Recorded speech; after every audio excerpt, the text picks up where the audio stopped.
Live from Arlington, Texas, it's the 2015 International Bowl, as this the first of a 6-game series over the next week here in Texas. As the United States U-18 squad, the junior national team, squaring off against their counterparts from Canada, a team made up of, well, some all-stars from their Canada Cup from this past summer, all uniting. You see some great signs for both teams. We'll have a chance to introduce you to many of the standout players throughout this afternoon's contest, but first let's introduce you to the broadcast team. Lincoln Rose along with Greg Powers and Joe Vasile with you. Thrilled to have you with us, as for a second straight year the format is 6 games. This year 5 of them featuring the United States against their next door neighbor of Canada. Tonight, the U-18 square off, the second oldest group. Tomorrow, 4 games coming your way right here on ESPN3, beginning at 10 a.m. in the morning. That will begin with one non-Canadian squad. That will be a team that features 27 nations, the IFAF World Team against the United States Select Team from the age group of U-19. United States has won the toss for this, the opening half. We'll explain how things will be played in this International Bowl series, but first, we check in with Joe Vasile. Thank you very much, Lincoln. And it's time for us to take a look at some of the impact players presented by Collegiate Sports Data going on in this game. Dwayne Haskins and Trayvon Diggs on the offense. 2 guys in this one to really be keeping an eye out for on the USA side. And on the defensive side of the ball, Joe DeBlanco and Jared Maiden. Both guys with some big expectations heading into this game. That, of course, brought to you by Collegiate Sports Data, as Jared Maiden actually saw his younger brother yesterday on one of the younger United States national team squads. But this should be a fun outing. Now, the United States comes into this mindful that the team at the bottom of your screen won it running away 53-9 when these games took place down the road on the campus of the University of Texas at Arlington. Before kickoff, let's try to squeeze in your starting lineups for both squads. And we'll start, of course, first with the USA offensive starters. We mentioned Dwayne Haskins at the quarterback position, a player to watch. Of course, this presented by Siege Sports. Also, keep an eye out for Robert Washington. He's been in the program for a couple of years and, well, has come up all the way through the U15, 16, 17, and now on the 18 team. As far as the Team Canada defense, you take a look at their defensive lineup, of course, also presented by Siege Sports. Be on the lookout for a lot of these good, talented guys along the defensive lines we saw in yesterday's matchup. Some big guys coming down. Thank you very much, Joe. Again, Lincoln Rose along with Greg Powers with you here live from AT&T Stadium, the home of the Dallas Cowboys. And, well, it's been a special time here in Arlington ever since AT&T Stadium came around, Greg. Of course, the last college football game of the year was played on this field, and it featured 4 players who were in the International Bowl last year playing for the United States, who went on to sign with Ohio State and Oregon, and they got to play their final game of their freshman years here earlier this month. But of course, Super Bowls, NBA All-Star games, and even next year a WrestleMania will be taking place in Jerry World. One of the premier events definitely in North Texas, and also a great stadium for the Texas High School Football State Championships as well. Canada will kick things off. We mentioned the United States won and elected to receive. An aggressive mindset for the Americans. Back deep to return for the United States will be Jared Maiden, who you heard Joe Vasile highlight as one of your impact players, the defensive back from Rowlett, Texas. His younger brother, a quarterback, Maiden out of Saxe High School. Will also be back along with Trevon Diggs, a talented receiver out of the state of Maryland, where he attends the Avalon School. Now for Canada, the man to watch, the kicker for a second straight year, Gregory Hutchins out of Bedford, Nova Scotia. Talented young man at 6'3", as you noted, Greg. Great size, especially for a kicker. Has a great leg on him, could connect from 50 or beyond. But he's one of 4 returners from last year's team that defeated the United States at this level, the U-18 matchup, 53-9. It was a game last year when Canada scored on its offensive possessions for 7 straight drives and really was able to put it away early. And I think what you'll see this game come down to, too, just watching these guys in practice and in the pregame, is the power of Canada versus the speed of Team USA. Again, this is the second oldest age group, as the United States looking to avenge that loss. Now, the United States U-19 national team did win last year, and they did go on to reclaim the World Championships, which last year took place in Kuwait. That's right. They were playing American football over in the Middle East, as 67 nations last time I checked sponsoring American football under the governance of IFAF, the International Federation of American Football. As we're just about set to go, fans pouring in. They're cheering on the red and black of Canada or the red, white, and blue of the United States. And it's easy to understand why Canada has quickly become one of the top 2 teams in the world when it comes to American football. Definitely, they are starting to catch up a little bit with America especially, and I think this first possession for Team USA is going to be integral to what happens. And Hutchins will kick it short, the onside kick. United States will fall on it and have excellent starting field position, the 45-yard line in Canada territory. As it was Isaiah Taylor, I believe, with the recovery there. Yeah, Canada looking to get the ball back to start off this game. We'll see if it backfires. You mentioned Taylor with the great hands, just able to fall right on top. And we brought you the United States starting lineup, and of course it'll begin with the man with the number 7 on his back, Dwayne Haskins, the quarterback from Maryland. Haskins out of the pistol. Will hand things off to his back, and a gang tackle by the Canadians will put an end to the run from Robert Washington, the native of Charlotte, North Carolina, out of Southlake Christian. There's Mason Bennett coming up from the bottom of the pile there too. As for Canada, Tristan Bredin among those in on the tackle. Great size, and when you talk about size, Bredin among the biggest bodies, the widest bodies you're going to have to try to get around.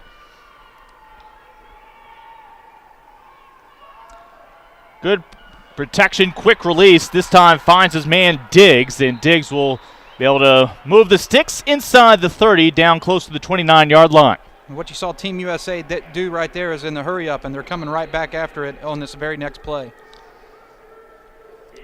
Those two are teammates, by the way, in high school. Both out of Gaither.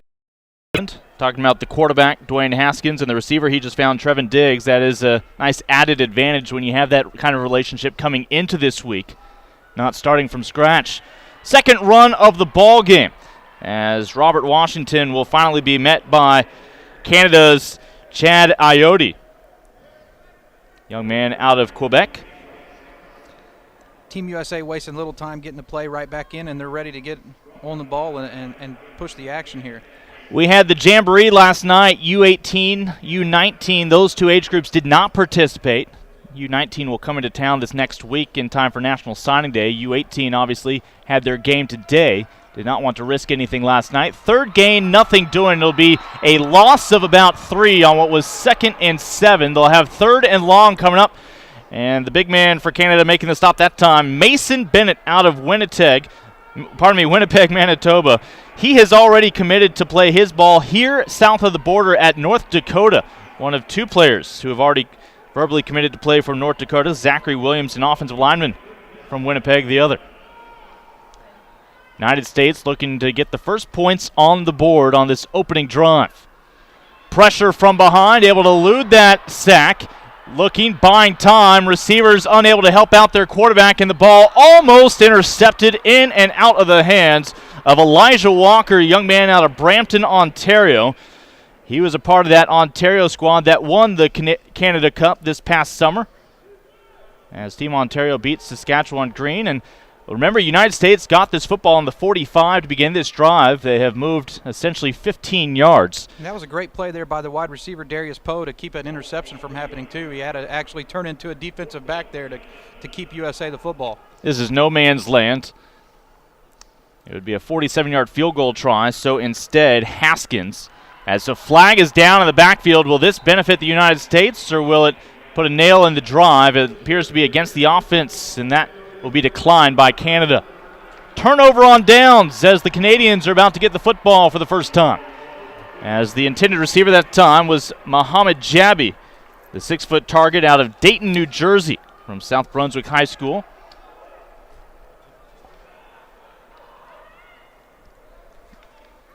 And while we've got the opportunity here, let's take a look at some of the defensive starters for Team USA, brought to you once again by Siege Sports. Be on the lookout for Isaiah Taylor, man who head coach Aaron Ingram says is a crazy person. He just wants to go out there and hit him hard.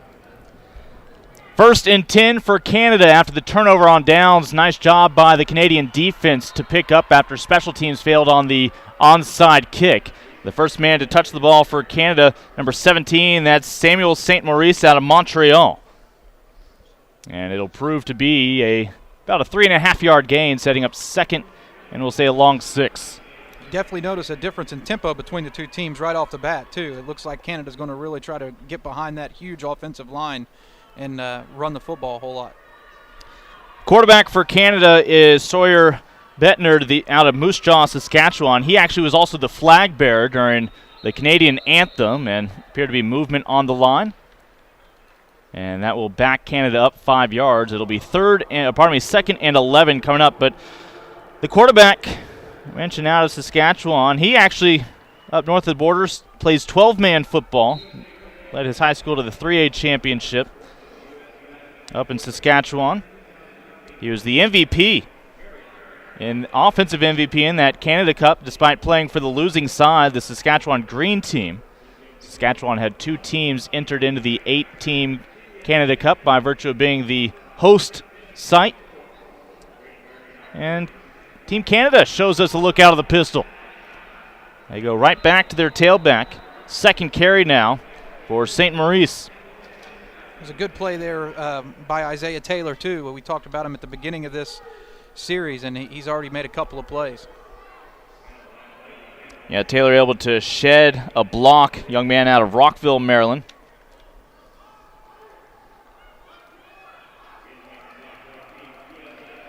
United States unable to score on its opening drive, moved the ball about 15 yards downfield into Canada territory. The Canadians, after a false start called, were backed up a moment ago, now have 3rd and 9 coming up. Low snap, able to get the pass off, in and out of the fingertips. Likely would not have gone for the first down, but it is a dropped pass by the intended receiver, Marquise Richards, another individual who played on that winning Ontario squad. As we'll get another look. And you can probably credit for the United States at least getting a hand in the air. Jonathan Pollock, the flag bearer, linebacker for the United States. Slightly distracting the intended receiver. If you are the kicker, you are also the punter. Double duties on rosters that for Canada only goes 40 men deep. Ball fielded at the 37-yard line, looking for blocks up across the 40. And that is where the return man for the United States, Darius Powell, will be brought down. It was a great play by number 41, Eric Thackerdine, on the stop right there. It looked like he had a little window of opportunity, but Thackerdine kind of came in with a big pop. Yeah, St. Maurice, the running back, among those with the stop.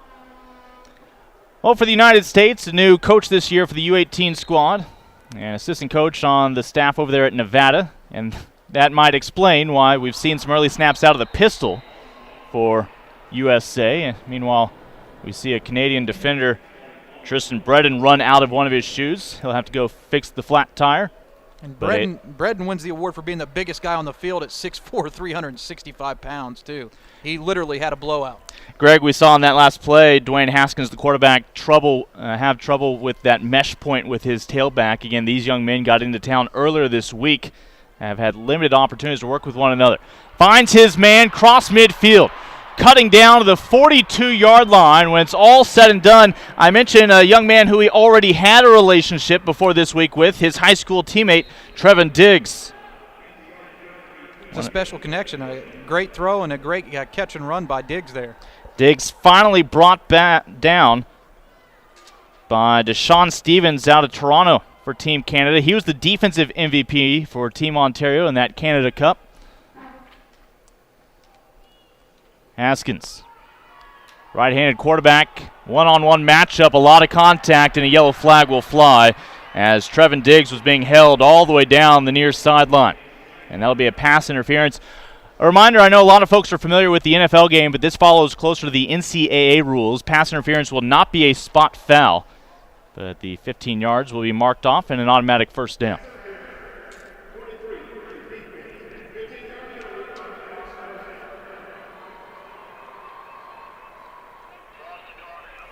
So again, looking for that high school teammate, Trevon Diggs, but They'll get the first down when it's all said and done, after Elijah Walker is called for the pass interference. Walker, one of several individuals who play for the Bulldogs Club, team back in Ontario.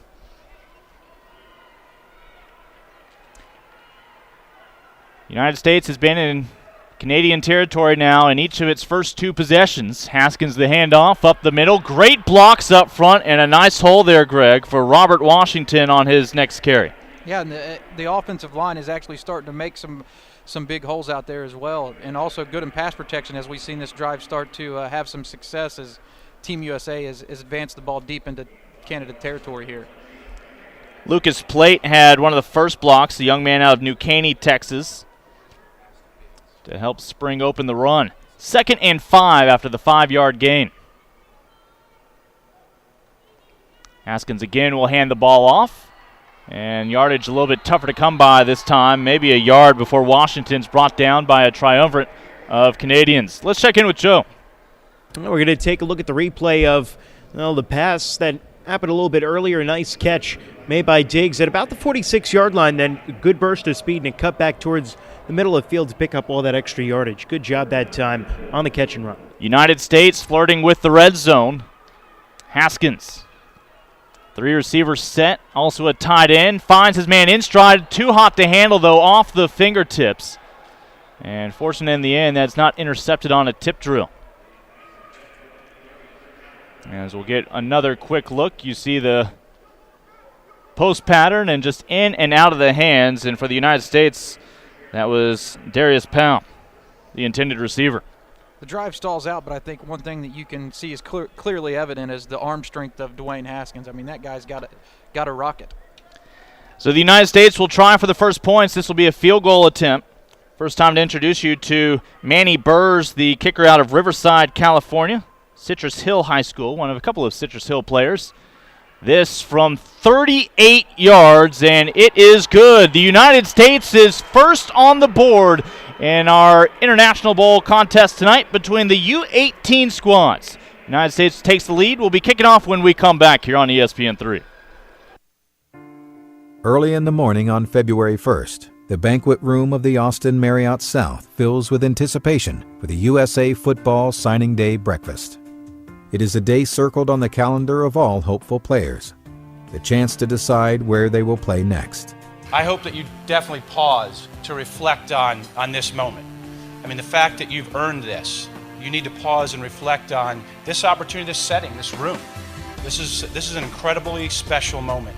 And the opportunity to be here today to take that next big leap, as you said, the start of your next chapter in your lives, is very, very special. But in a quiet room down the hall, it is a fax machine that brings to completion a dance that began months ago.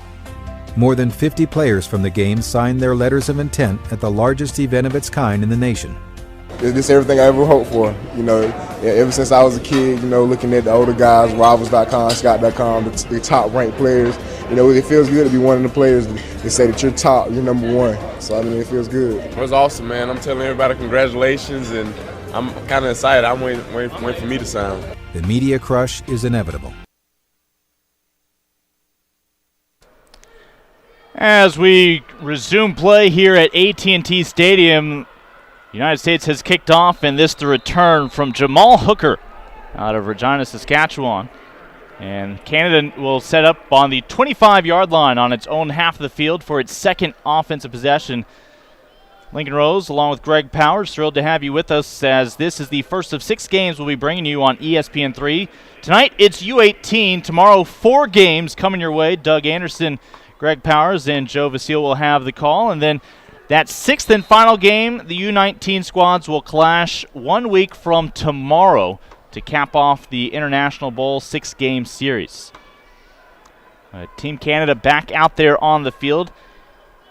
Yesterday we saw teams representing Team Ontario and Team Alberta at various age levels. But these national teams that we're seeing here tonight, this U-18 squad is a all-star collection of players from this past summer's Canada Cup, their national championship. 40 players total on the roster, as it is going to be 2nd and 8 coming up for Team Canada. And United States gang tackling, an excellent job ultimately to put an end to the run for St. Maurice. Be interested to see if Canada starts to mix it up too. That's 2 possessions in a row, first down carry for the running back. So 2nd and 8 from the 28-yard line. And there you see the pistol formation.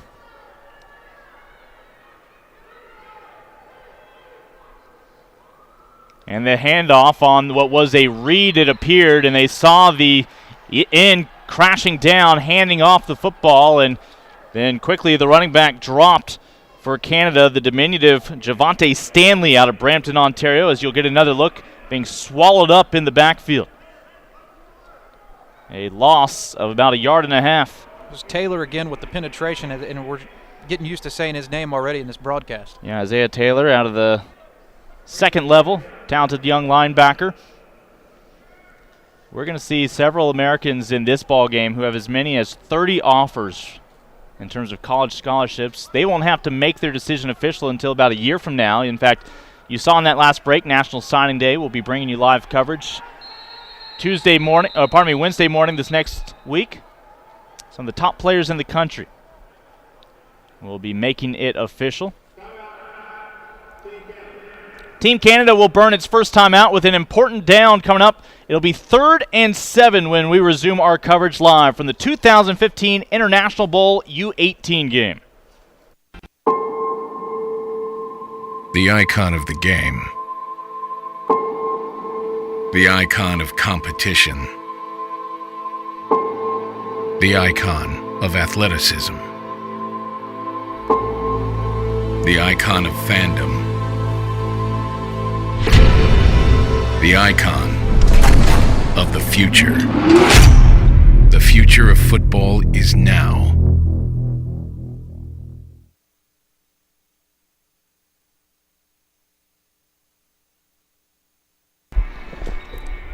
Welcome back, as of course for USA Football we have seen some greats, including a Heisman Trophy winner in recent memory, Jameis Winston. Now Malcolm Brown will likely be a first-round draft pick, as he declared he is going to enter the draft this year as a junior out of the University of Texas. You see some talented individuals, and last year in the U-19 game, the standout with 2 touchdowns, Samaje Perine out of the University of Oklahoma had an All-American performance as a freshman this year, and an incomplete pass on 3rd down for the Canadians will force a punt. And Greg, that means the United States should have great field position coming up. And for the 3rd possession in a row, considering the onside kick at the beginning of the game, they should start with great field position. Yeah, the entire game has been taking place right between really the Canadian 20 and maybe the Canadian 45 for the most part. You'd like to see if you're the Team USA coaching staff, get some more points on the board and take advantage of that great field position. So once again, back to return on special teams.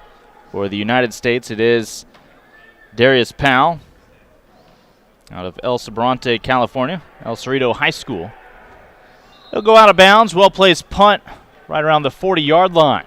And so for just the 2nd time, the United States will have to start on its own end of the field following the punt from Gregory Hutchins.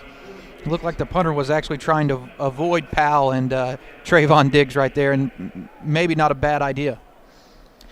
United States with a field goal on its last drive will stick with Dwayne Haskins at quarterback, the starter here tonight. Haskins with a couple of receivers at the bottom of your screen.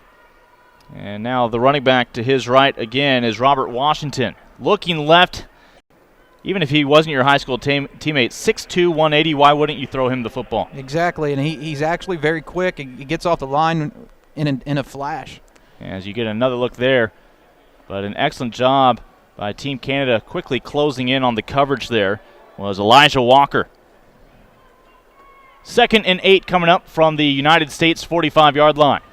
Pump fake, blindside pressure, and a huge sack. Fortunate to hang on to the football, and a highlight moment there for the blitzing linebacker of Canada. That time it was Keen Herlamana out of 110 pounds, and he was very quick off the edge to get the pressure on Haskins. And the young Canadian, really with nothing between him and the opposing quarterback. And that will push things back now to a 3rd and 14. Make it a 3rd and 14 for the United States. Currently up by a field goal. Looking left the entire way. Out of the backfield has Muhammad Jabi, and Jabi will only pick up a couple, and it'll be time for the United States to punt this ball for the first time out of its own half of the field. Can Canada take advantage?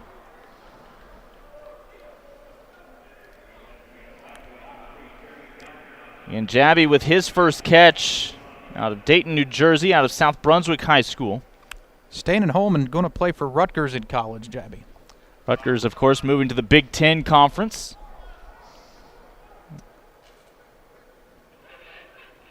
After previously being a member of the American as well as the Big East.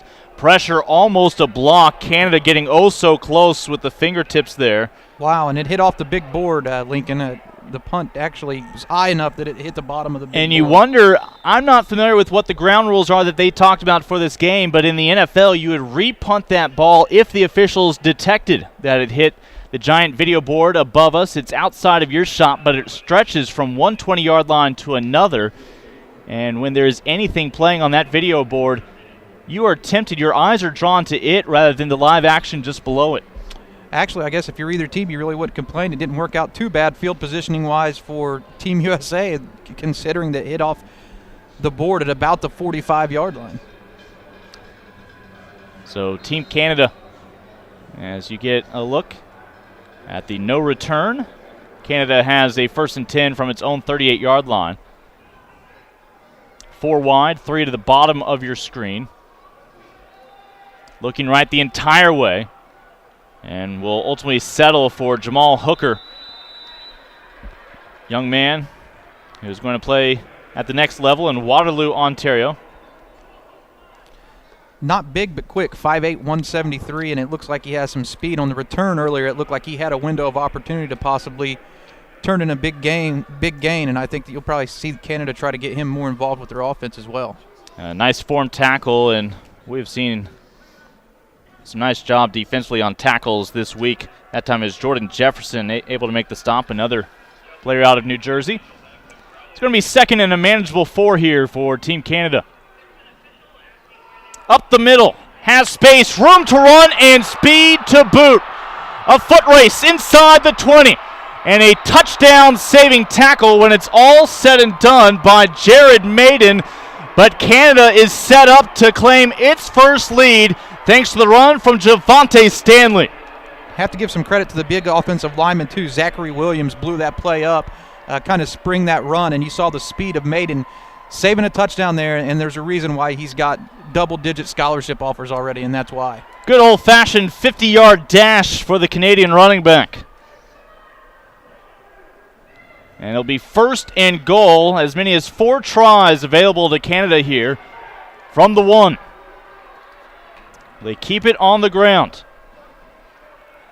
First touch in the backfield, and for now, United States is held, and you can credit for USA Ezra Rice, young man in New Jersey from Hackensack High School, getting that first contact and hurting the efforts of Canada's chance of scoring. The carry from Makwanda out of Quebec. Timeout, we'll take it as well when we come back. Canada knocking on the door here in Arlington.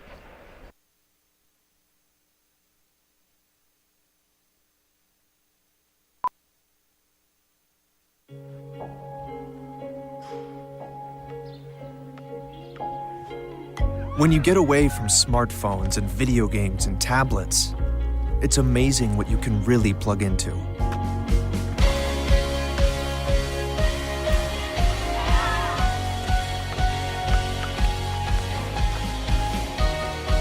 This season, shop the brands you love, plus thousands of items on sale now. Sports Authority, all things sporting good. What does it take to become elite? It takes more than dedication, focus, and hard work. It takes an elite-level training program. Customized, sport-specific, online. your perfect workout every time. That's Volt Athletics.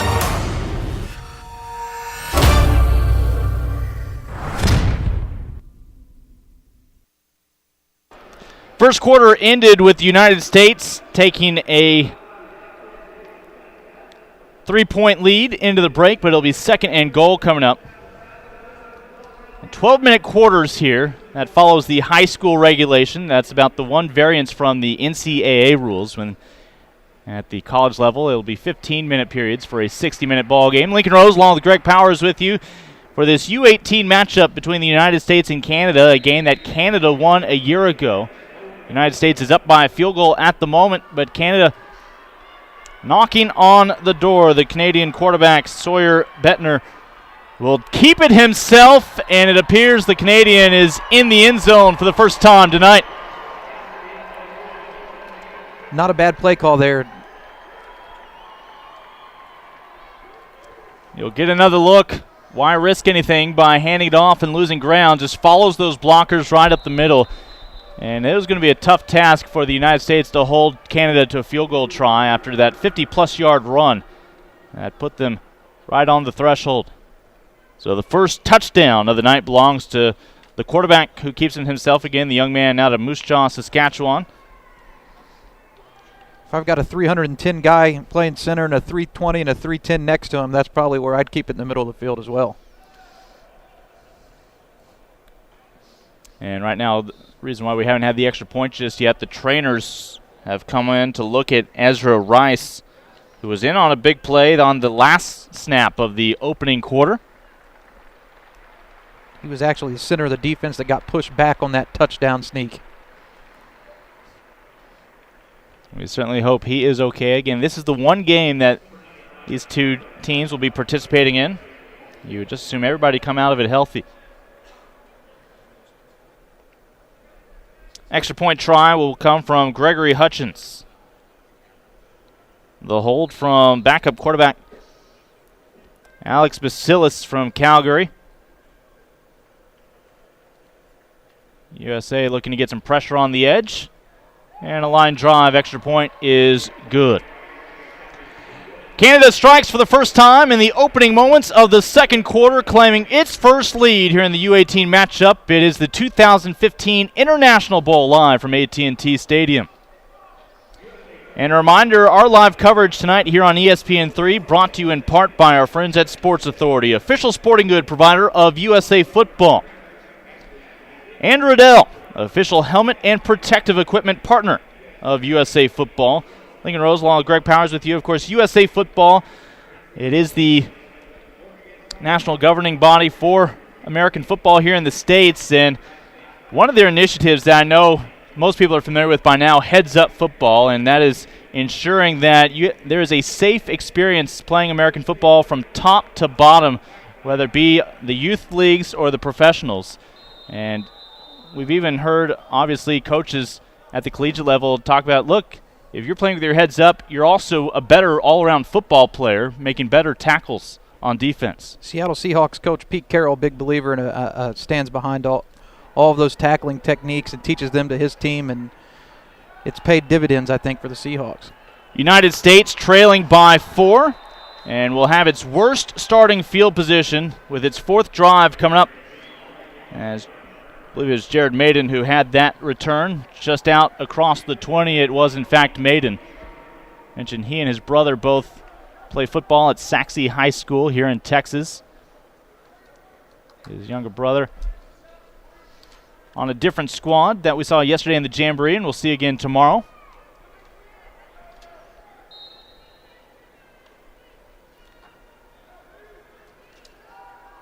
New quarterback for the United States.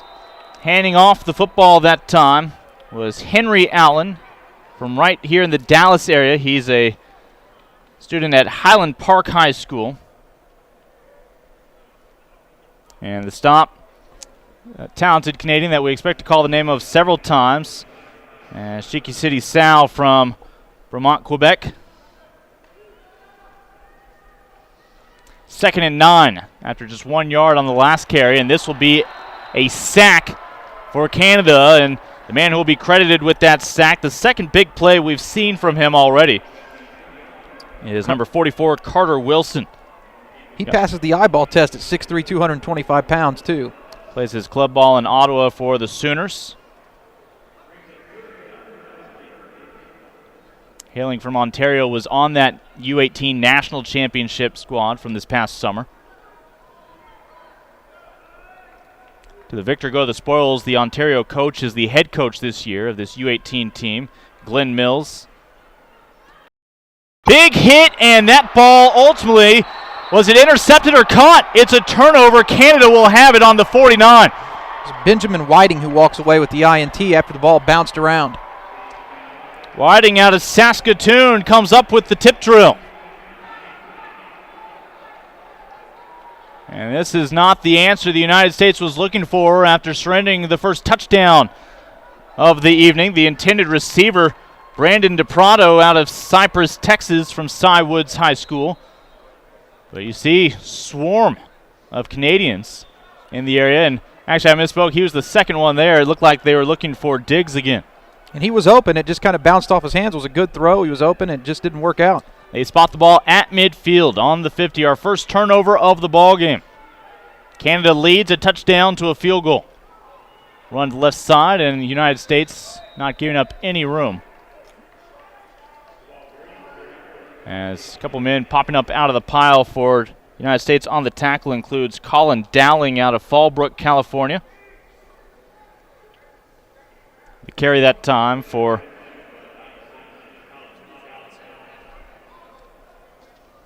Canada.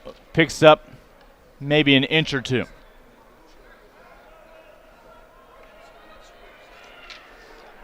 And Canada sticks with the same quarterback as they lead right now up by 4, a touchdown on their last drive here in the second quarter after the United States got the only points of the opening 12 minutes. About a 2-yard gain will set up 3rd and 8 now. There's Isaiah Taylor there with the pressure again, but then forcing the play to go the other way, and then number 51 was able to clean it up. That run for Javante Stanley was about 50 yards shorter than the last one he had. Yeah, Jake Fusak among those in on the stop, and well, he's got some size of his own. 6 feet 5 inches, 265 pounds, out of Buffalo, New York.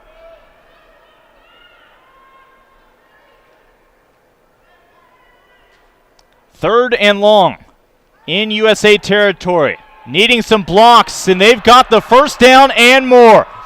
Nobody able to pick up the receiver, Cade Bellick out of Regina, Saskatoon, Saskatchewan. He actually was the leading receiver in the Canada Cup with 3 touchdowns, almost 400 yards during the 3 games. And you can see why. He is not scared to go down the middle. You saw in that big play, big Samuel Lefevre getting downfield to make a block. They don't make 300-pound guys that move like that all over the place. We have a USA player down. We'll take a break. You're watching live coverage from Arlington, Texas of the 2015 International Bowl U-18 matchup. Oh, yeah, that's going down. Oh, let's get some rock.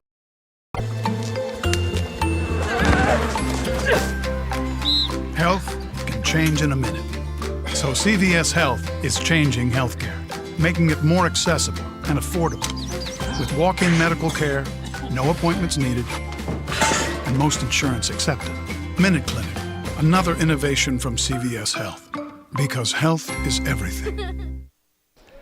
Jared Maiden was the American who was slow to get up. You see he appears to be okay, but will have to sit out this next play at least for the United States defense as they are back on their heels right now after the 3rd down conversion by this Canadian squad. Running back for Canada is still Stanley. The quarterback in front of him, Sawyer Bettner.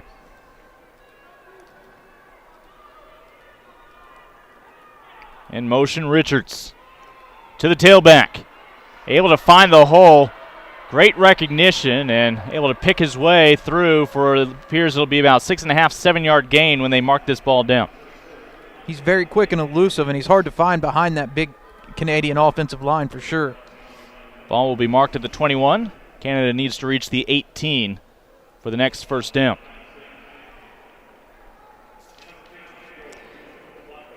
Canadian U-18 national team, again, this is made up of players currently in their final years of high school. For the most part in Canada, high school wraps up with 11th grade, unlike here in the States where 12th grade would be your final year before going off to college. A lot of Canadians will go on to the equivalent of junior college for a couple of years before they go on to university. Dumped down on 2nd and 3, another conversion as after grabbing a lead on their last drive, Team Canada continues to march and move the sticks. I believe that time they found Marquise Richards, a running back who's lined up as a receiver a couple times now. I love it when the fullback gets the opportunity to get his hands on the football. He's been able to do some things with it here early on. 1st and 10 from the 15. Canada can pick up another first down without having to score. 2 running backs in the backfield. And this, again, Javonte Stanley immediately met by Isaiah Taylor. And we do have a flag down, a couple of flags down. Our officials come together, and we'll get the announcement in just a moment.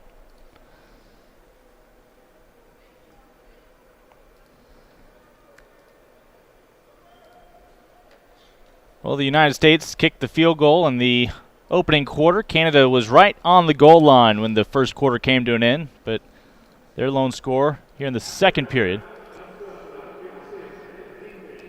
I think you're starting to see that big offensive front start to take over the game a little bit right now, too. Well, the United States has called for an unsportsmanlike conduct foul, and that'll be half the distance to the goal, and it is a first down. It'll be 1st and goal from the 6 now for Canada. Now, they had to get to the 5 for a first down, but the penalty carries with it an automatic first down. That's why that ball is outside the 5. At the 6, yet it's still 1st and goal. From the pistol, big hole right side, and Canada for its second straight possession has put up 6 points, and this time Javonte Stanley is able to put on the punctuation. 6-yard touchdown run, just about untouched was Stanley.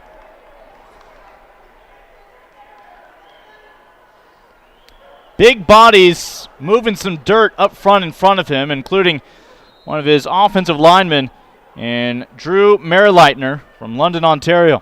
Zachary Williams also with the key block on that touchdown carry. So Hutchins made the first extra point. Pressure from the edge, and it's good. Just like that, Canada erases a 3-point deficit and has an 11-point lead of its own as we take a quick break.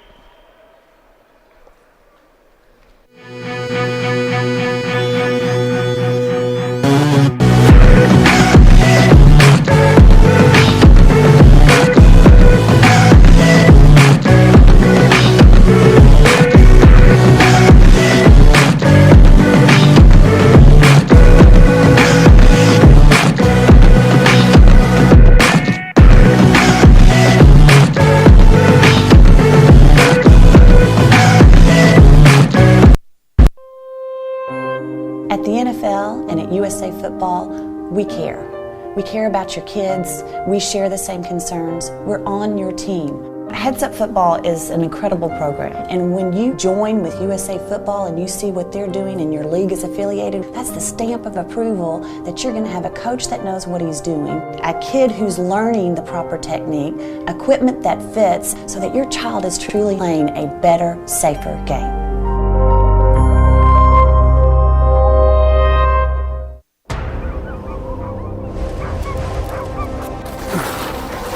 Some people have to travel for work. Hi there! Looks like you've had a long day. Pull up a crate. Some people get to travel for work. Really looking forward to this spinach salad. It's got quinoa in it. Sometimes it's the little things that make a big difference. Courtyard, make room for a little fun. It's wireless. You like reggae?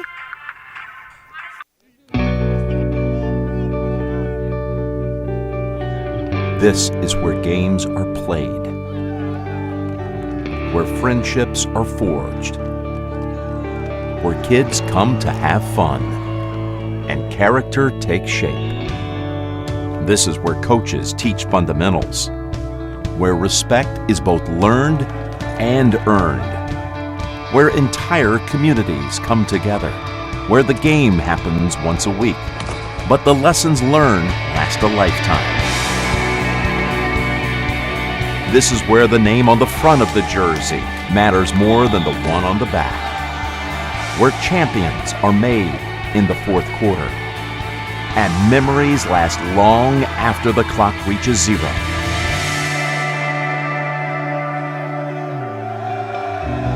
This is USA Football.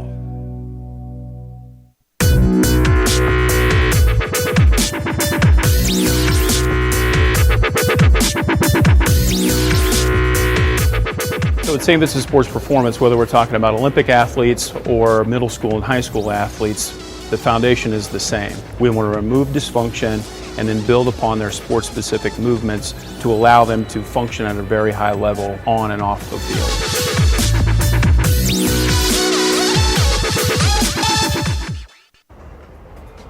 We play for this! It's our country! It's our sport! You don't keep getting up! They don't keep knocking me down! Let them get back out! So we're to play, man! I die for my country! I die for all y'all! I die for my family! All the men that watch me! Let them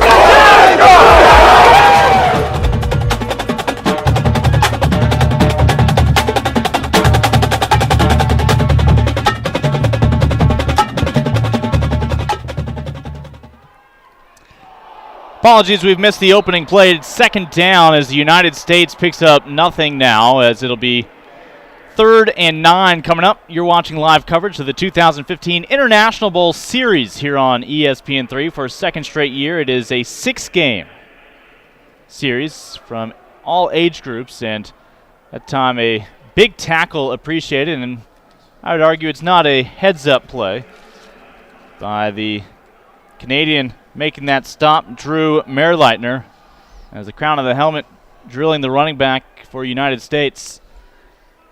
But a big stop, drawing some oohs and ahs from the crowd across the way. 3rd and 9, Allen looking to keep this drive alive and airs one about 10 yards over the head of his intended target. And the United States, after seeing 2 straight touchdown drives for Canada, will be giving this ball right back. And remember last year, this U-18 squad for Canada scored on 7 straight possessions en route to a 53-9 victory. Now, the United States did win the U-19 matchup, but Team Canada is starting to catch fire here. Back to return in just a moment. It'll be Joshua Quarles out of Alberta. Both sides have gotten good pressure on the punters. And a late fair catch at the 31-yard line and having to go down to a knee before squeezing it in for Canada was Quarles. Again, you're watching live coverage here in the midst of the second quarter, in part brought to you by our friends at St. Vincent Sports Performance, official sports medicine partner of the U.S. national team, as well as CVS Minute Clinic, official sports physical provider of USA Football. Well, Canada had a 50-yard scoring drive thanks to that interception their last time out. They're going to have to march 70 yards if they are going to find their 3rd touchdown of the quarter. 5 minutes remaining in this opening half. A flag flies. We'll see if it's holding, and a late peel block away from the play as the ball carrier for Canada is St. Maurice once again. And until the last couple of series, it's been a pretty clean game, I would think, for an international competition. Not a lot of practice time for these guys together. We haven't seen too many mishaps of a fumbled snap and one false start penalty, I believe, up until now. Chop block was the call early on Canada, and that will be a personal foul, moving them back 15, so you go from a 1st and 10 to a 1st and 25. I suspect we'll see a pass play or two. It appears Alex Basilis is your quarterback for this drive. The quarterback is Stanley, who had the touchdown on their last possession. And here is Stanley. Can't break the initial tackle as the United States quick to get there. And a nice job for the American. This time it was Dunga out of Irvington, New Jersey. It's a squat body Dunga. Quick to get to that football and not giving Stanley a chance to slip it out of 3rd gear. looks like he's got the type of frame link whenever he hits you, you go down.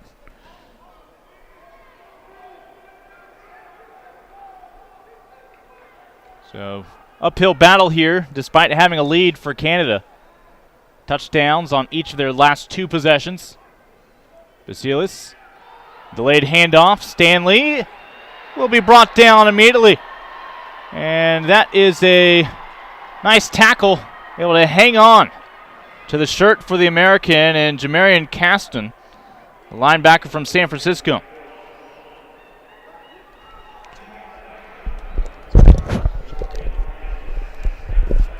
And Jamarian able to pin Canada even farther back.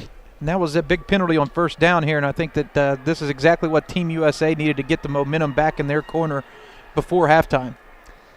Well, it's never a good thing if you're the offense and you've got that end zone right behind you. They'll have to be fairly conservative, and a timeout called by Basilis did not want a delay of game call.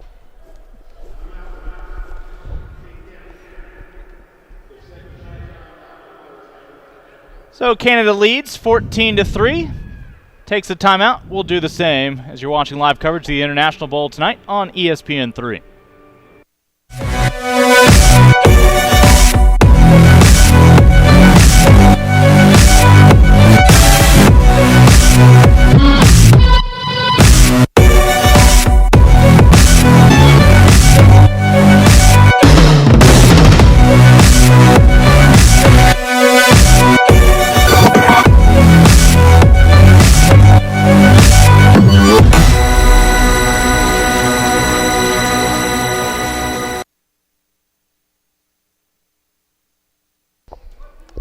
Welcome back. Easiest way to follow the conversation for these 2 weeks in the International Bowl Series, follow hashtag IB2015 on Twitter as well as on Instagram, and that's applicable whether you're cheering on the US of A or Football Canada.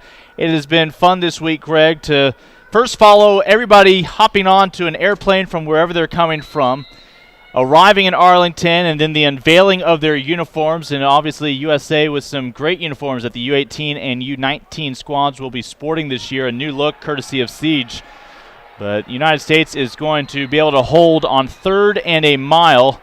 That's close to a kilometer, as Team Canada is going to have to kick this one away with 3 minutes to go.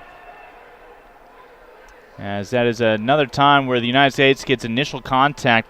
First man to get the hand on him was, again, Dunga, to slow down any hopes of momentum for Makwanda. And that young man, Gregory Hutchins, with his feet firmly planted in the end zone for this punt. United States has been close to getting a hand on the last couple, this time conservative, to set up a nice return that'll begin in Canada territory. And they say a fair catch was signaled by Diggs. He did have a gesture. I don't know if you would have been granted a fair catch at times on a modest wave of the arm that never got above his shoulder, but to be safe, they'll blow it dead, and USA will have a good starting spot here at the 47-yard line.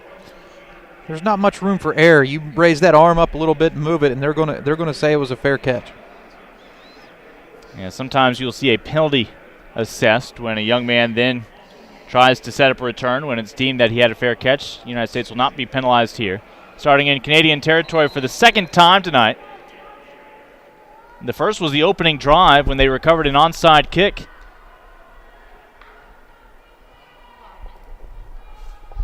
Good protection, has his man, a short route. As our first completion of the night to Daniel Bender, the tight end from El Cajon, California. Nice 6'4", 205-pound frame. Brandon Wildman now in at quarterback, too, for Team USA. Yeah, third quarterback we have seen for the Americans. Wildman out of Monticello, Illinois.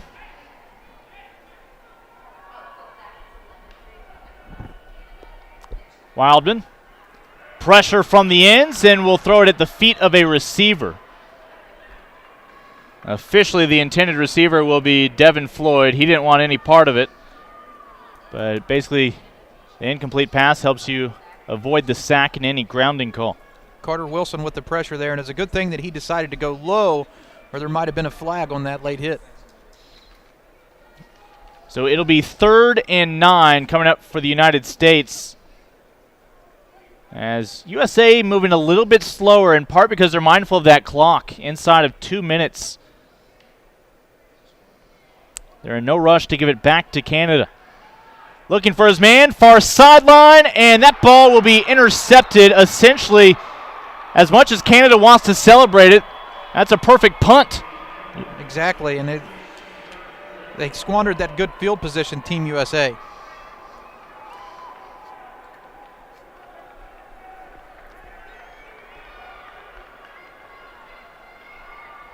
As you see, Canada with 2 men back, statistically will go down as an interception, as it is picked off by Canada's LeBeau out of Quebec. 6'1", 192-pound safety. Nice size.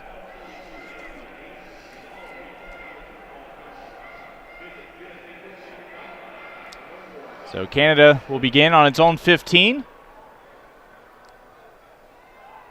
with 1:39 to work with. And I believe just one timeout, and Canada will burn it right at the last second. Again, we'll clarify one of the subtle differences up there north of the border. This U-18 squad chosen from their U-18 National Tackle Football Championship that we've been talking about, referring to it as the Football Canada Cup this past summer, which took place in Saskatoon, Saskatchewan. I mentioned that Ontario prevailed over the Saskatchewan Green squad. That's 3 games in a span of a week. 8 provincial squads this year. A couple of them from Saskatchewan. But up there, it is not uncommon after high school to attend what is referred to as CEGEP, C-E-G-E-P. That is pretty similar to here in the States, junior college, before many of these players will then go on and pursue attending a university and perhaps even playing at the next level.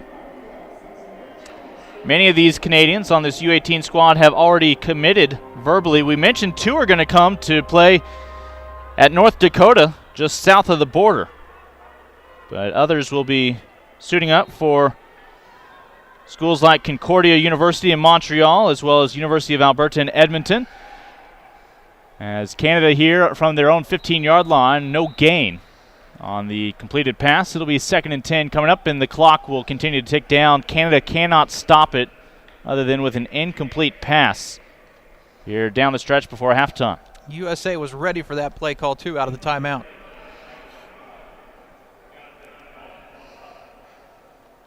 And Canada probably will be content hanging on to this football and heading into halftime with a 14-3 lead.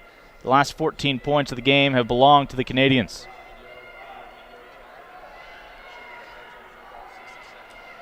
A tighter contest as we approach halftime than a year ago. Stanley on the ground, and he will get out of bounds. A 9-yard pickup. It'll stop the clock with 44 seconds left. And after that gain, perhaps Canada will consider trying to be a bit more aggressive on its next play. See what it can do. Number 58, Dalen Giffen, setting the edge right there. Might have got away with a little bit of a hold to spring that run. For the U.S., it was Maiden back in the ballgame, a good sign for the red, white, and blue, forcing him out of bounds. I'll say a yard shy. 3rd and 1 coming up.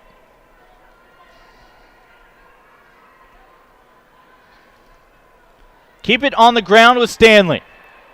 He needs that 25-yard line. It'll be close to a first down.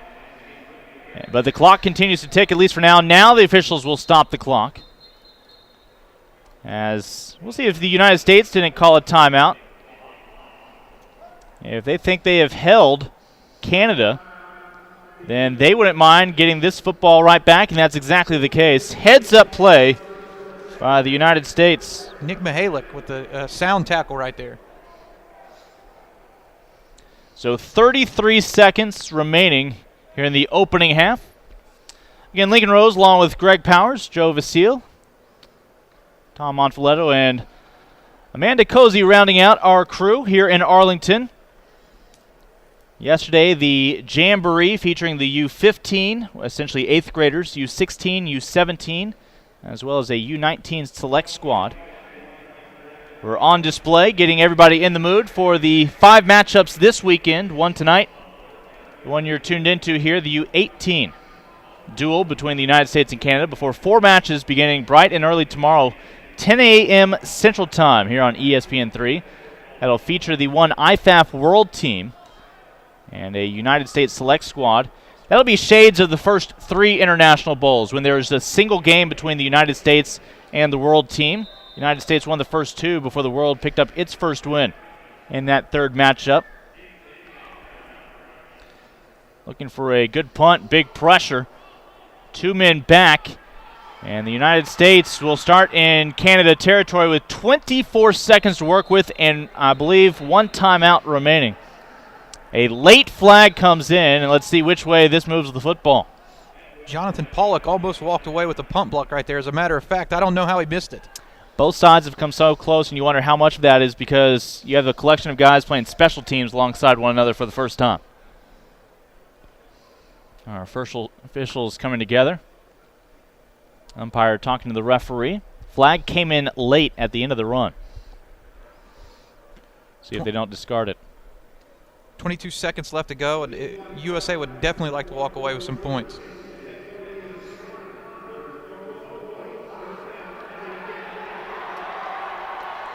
I believe I heard there was a fumble of the football. Canada gets it back with a first down. That's why they would decline the penalty on the United States, which had been an illegal block in the back. They are going to say that Darius Powell coughs up this football, and that is the case. In fact, it was cleanly stripped out by Samuel St. Maurice. That is a running back going in and getting that football. Did a great job pulling it out there, too, and some people may remember Maurice Clarett doing that same similar type of thing in the national championship game for the Ohio State Buckeyes.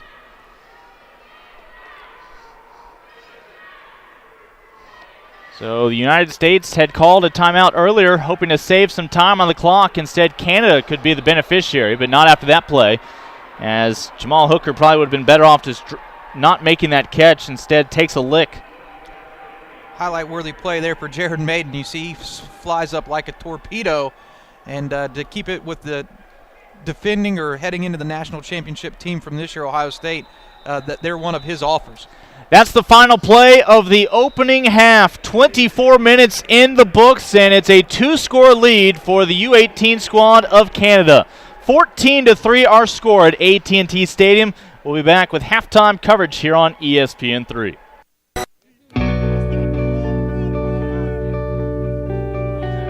This is where games are played, where friendships are forged, where kids come to have fun and character takes shape. This is where coaches teach fundamentals, where respect is both learned and earned, where entire communities come together, where the game happens once a week, but the lessons learned last a lifetime. This is where the name on the front of the jersey matters more than the one on the back, where champions are made in the fourth quarter, and memories last long after the clock reaches 0.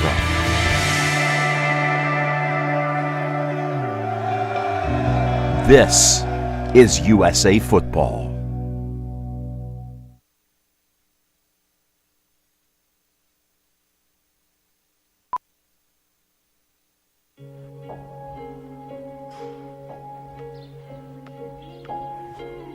When you get away from smart video games and tablets, it's amazing what you can really plug into.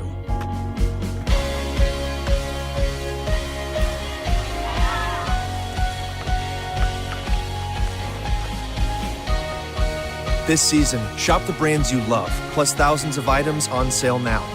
Sports Authority, all things sporting good.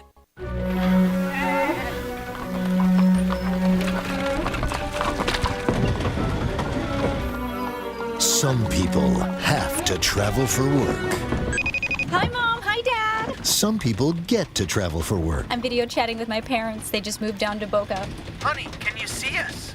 Sometimes it's the little things that make a big difference. Courtyard. Make room for a little fun. Oh, that's the look of someone whose phone is at 4%. Want to plug in? I'm all charged up.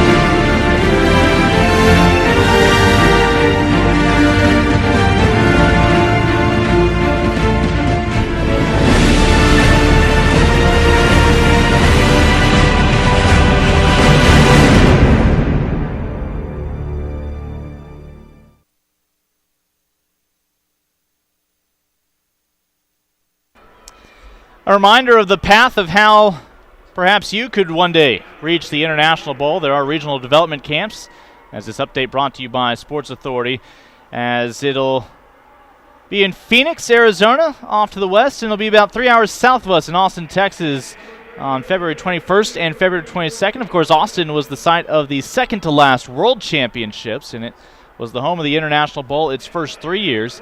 Los Angeles, Tampa, the two coasts, we're looking at you.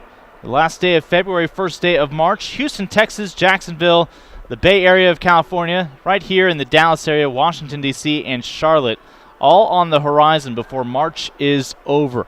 Again, those are your regional development camps coming up. And then on into April, you can find your city as it stretches on into May. The date in Jersey City, New Jersey, still to be determined. Let's take another break here at halftime. Team Canada, U-18 squad, leading the United States by a score of 14-3. Take a look back at some of the memorable moments from 2014's International Bowl. Hello and welcome to the USA Football Jamboree live from AT&T Stadium. Back to pass, wide open in the end zone, touchdown USA. Sweep to the outside and an excellent defensive play. Dive up the middle, but there he is again, Colton Beebe. Ferguson with an excellent throw to John Rogers. And that is complete down the sideline. Play fake, Aponte to his right. Beautiful pass, catch at the 5, into the end zone, touchdown Lynch. Coming through the backfield and causing a fumble. It is scooped up by Team USA, and it will go all the way into the end zone. Touchdown, Ryan Wheaton. And down the right sideline, Kamari Murray, the 5'10", 150-pound receiver from Bishop McNamara High School in White Plains, Maryland, for the touchdown. Made it with some room to run. He's got it, only the kicker to beat. Cuts it to the outside, the kicker dives, he keeps his feet in bounds, and Maiden's going to run this one into the end zone. Nelson at the 11. Nelson is off to the races and will not be caught. Watch out. It looks like we're going in fast forward, ladies and gentlemen. That is true-to-life speed from Charles Nelson. USA looking for some final punctuation on tonight's win over Canada.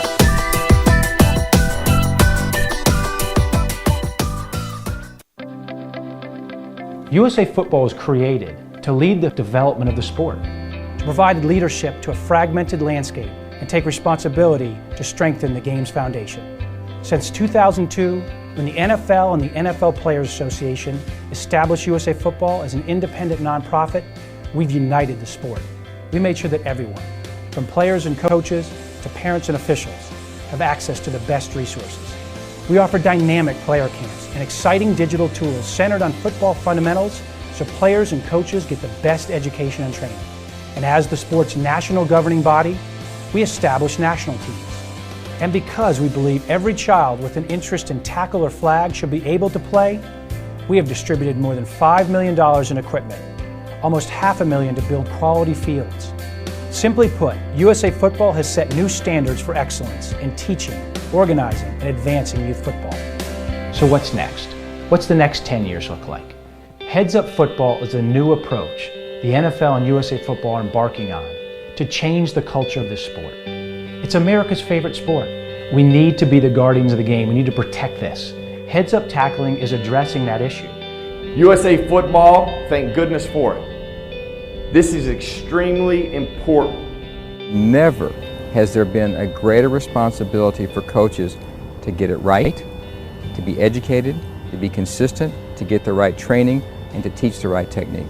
USA Football is committed to teaching every coach how to train their players to become better tacklers. First, we're going to teach you how to properly tackle. Get the head out of the tackle. Then we're going to work with you to reduce helmet contacts in practices, called levels of contact. These two things are married together. Heads-up tackling is the best way for a young player to be a really good tackler. Heads-up football is an exciting program. It's going to help the football game in great ways. We want to make sure and support it. All coaches have to face this responsibility because ultimately they're telling these young players what is right and what is wrong. This is the first time that anyone's ever taken a comprehensive approach to this complex problem. It starts with online coaching education program, the only nationally accredited program that's available for youth football today. But the next step is a checks and balance. Now we get the heads-up safety director, someone that USA Football will personally train, that will be there at every single club across the country to ensure that they are teaching proper tackling, that they're using the proper practice plans, that they're making sure they're creating a better, safer environment for every one of the players that are participating. So now parents can be confident that they have a heads-up football director as well as coaches that are properly trained. Now they're going to see and they're going to learn with the coaches. This is how you properly fit equipment. This is how you properly teach tackling. This is concussion management. We're going to give the confidence to the parents and ultimately the players that now there is a changed culture. The head must come out of football. You can be tough, you have to be tough to play football, but no one has a tough brain. And so the right thing to do is to take the head out of the game. And I'm proud that USA Football can deliver this and ultimately look parents in the eye and say, we're going to provide a better, safer experience for your children.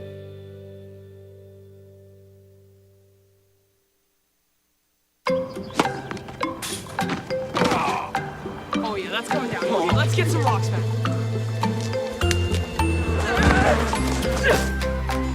Health can change in a minute. So CVS Health is changing healthcare, making it more accessible and affordable. With walk-in medical care, no appointments needed, and most insurance accepted. Minute Clinic, another innovation from CVS Health. Because health is everything. What does it take to become elite? It takes more than dedication, focus, and hard work. It takes an elite-level training program. Customized, sport-specific, online. Your perfect workout every time. That's Volt Athletics.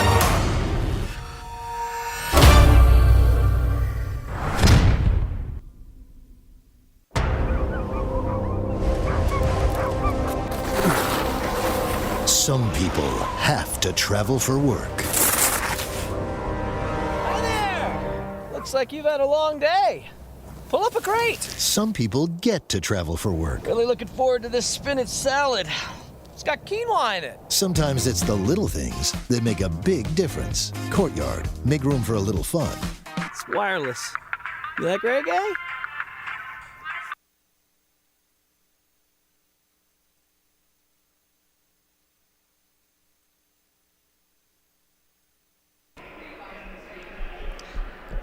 At halftime, United States trails Canada in the U-18 game 14-3. Live coverage on ESPN3 tonight of this U-18 matchup as part of the International Bowl is brought to you by, in part, Marriott, official hotel partner of USA Football and the U.S. national teams, as well as Field Turf, official field building grant partner of USA Football. Once again, Lincoln Rose along with Greg Powers with you. Joe Vasile rounds out our broadcast crew. As United States found its field goal in the first quarter, Canada, Greg, would finally be able to change field position. A phenomenal run by Javonte Stanley, about 55 yards. He'd be tackled at the one. They'd knock it in with a quarterback keeper on the first play of the second quarter. It'd be 14 points in the second quarter for Canada. And as Canada has been able to establish a 14-3 lead, we also saw a game that grew a little bit more physical as we're halfway through. And I would expect to see Dwayne Haskins and some of the starters right back in here to start the second half when Team USA takes the ball on offense, and we'll see if they can't start to put some points on the board to make this a more competitive game. So again, this is the first of 5 matchups between the United States and Canada, and teams from Canada. We'll see clubs from Ontario and Alberta represent the red and black tomorrow in a couple of games.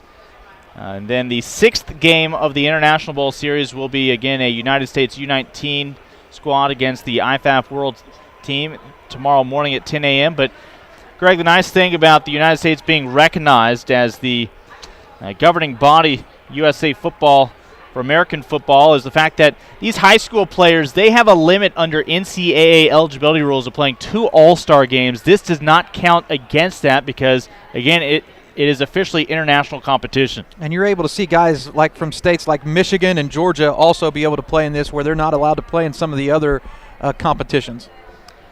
We'll take one final break as we wrap up halftime. When we come back, it'll be time to kick off the third quarter. Canada will be set to receive the football.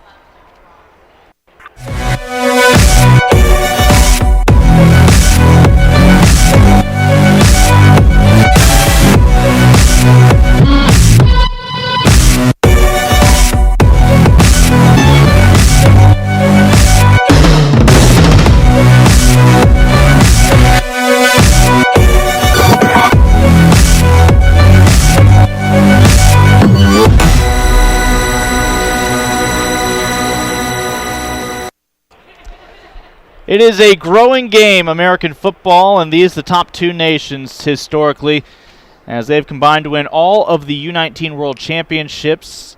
United States dethroned the defending champions Canada this last summer in Kuwait after the previous World Championships had been held south of us in Austin. But last year was a little bit chillier, Greg. We had snowfall this week in Dallas a year ago. This year we had 70-degree temperatures just the other day.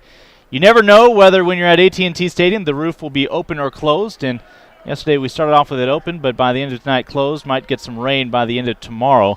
But unlike last year, some folks may have noticed in the highlights that the actual International Bowl games, as opposed to the Jamboree matchups, were not played here at AT&T Stadium. A schedule conflict put these games over on the campus of UT Arlington.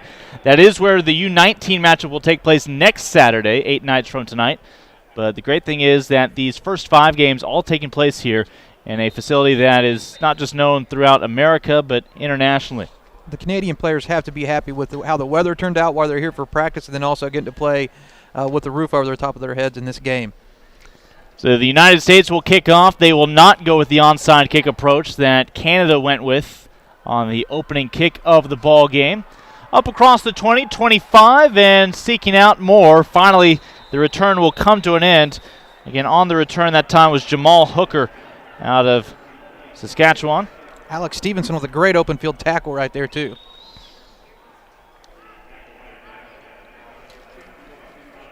So it'll be 1st and 10 for a U-18 Canadian squad that is already up 2 touchdowns, both touchdowns coming in the second period of play. These are 12-minute quarters here in the International Bowl. That mirrors high school football here in the States. And we expect to see the starting quarterbacks start this third quarter. A short dump down and a 5-yard, maybe a 6-yard gain when it's all said and done. The pitch and catch from quarterback Bettner up ahead to Rochelot. Francois Rochelot, the receiver with the number 11 on his back and the red and white uniform. And ultimately tackled by member of the United States secondary, Jordan Jefferson, out of Burlington, New Jersey.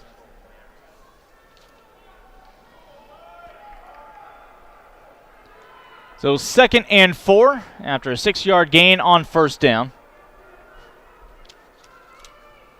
Bettner with 2 running backs, one of them in there for protection, perhaps a hold, and there is a flag. This is coming back. Bettner was close to picking up a first down on the ground, but it was with some help.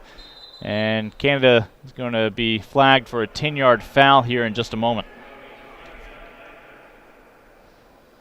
And despite the penalty, Bettner did show some good composure there in the pocket and kept his feet going and was able to get outside to make something happen.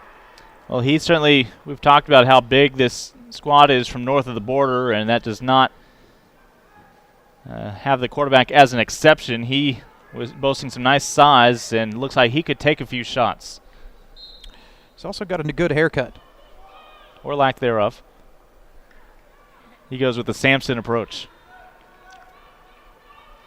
Sticks out on the field. Second and a long 13, we'll call it, or second and 14.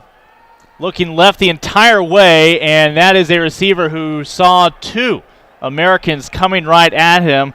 A couple of the big boys colliding, Joel DeBlanco as well as Alex Stevenson from Aberdeen, Washington, and Malibu, California, respectively. The receiver on that play probably was thinking, thanks, but no thanks. We don't talk about pancakes much on defense, but we almost saw a Canadian pancake between those two. This is the first possession of the second half. Canada with that lead, you see, 14-3. Just about a minute and a half into the third quarter. Bettner has a release valve. Stanley. This time the catch has the first down up to the 40-yard line. Just needed the 36 on what was 3rd and 14. Dump it down to the running back. Blocks were in place and just enough speed from Stanley. Great play call on 3rd down right there.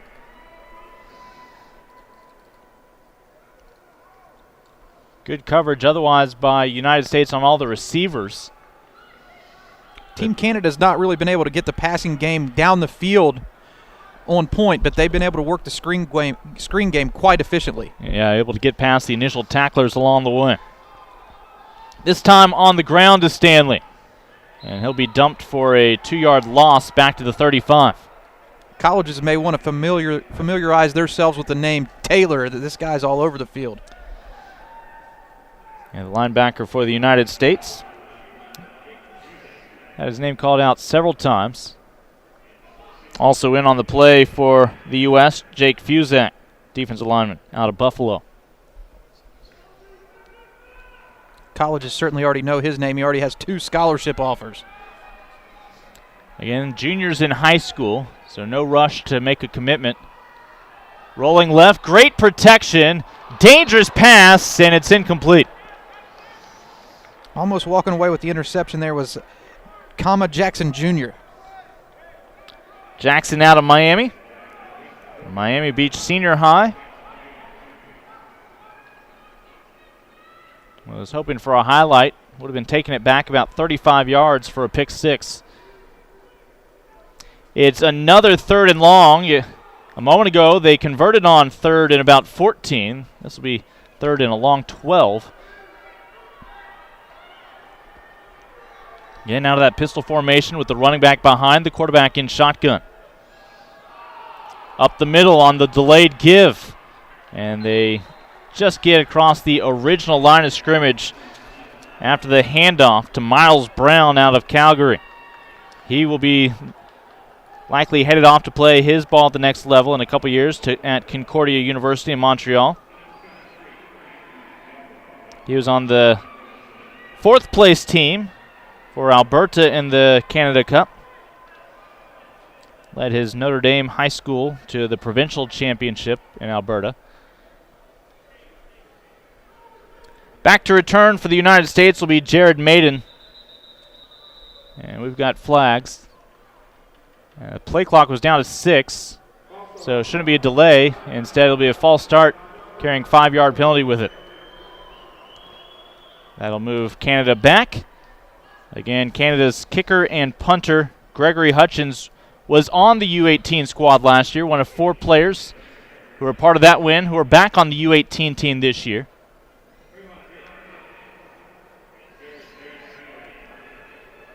Maybe 2 of the 3 most highly touted recruits back to return this punt, Jared Maiden, Trayvon Diggs. And Maiden's going to say, stay away from the football. And his teammates will listen. That ball hops out at the 34. No return. Yeah, for the most part, the United States has gone with 2 men back to make sure that there is a return. They can each cover half the field, but that time unsuccessful in getting a hold of the football. But the United States will be set up at the 34-yard line, 1st and 10, down by 2 scores. Did not score in the second quarter.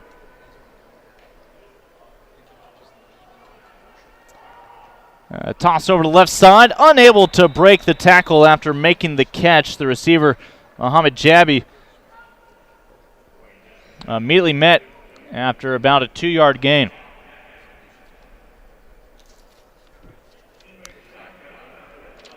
We saw on social media recently Jabi posing with a Cincinnati Bengal wide receiver, and that, of course, was Mohamed Sanu, the breakout star up there, who many of you probably added to your fantasy league teams a little too late during the season, but that is his cousin, Mohamed Sanu.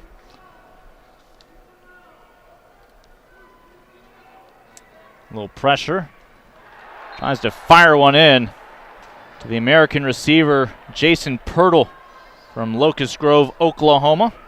With a 6'3" target, could not haul it in. Excellent coverage by Canada's Elijah Walker. And on the same side of the ball, playing a similar position that Taylor is for Team USA, Carter Wilson has starting to get his name called a lot as well, making a lot of plays, pressing the action, very consistent linebacker for Team Canada. So now it's the United States facing a 3rd down. Again, the American quarterback, Dwayne Haskins, trying to utilize his legs, and he will be sacked behind the 30, about a 6-yard loss. And that time the sack will be credited to Bobby Sagai out of Raymond, Alberta. So the United States is going to have to punt this football back,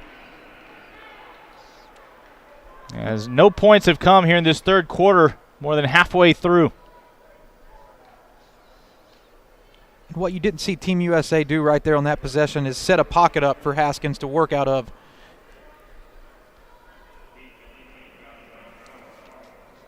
And the man doing double duty for the United States, Manny Burrs, both the kicker and punter, has a field goal to his name tonight, 1 for 1, but has had to punt more often than not. The United States will down this football at the 21, and a nice job changing field position by the United States special teams.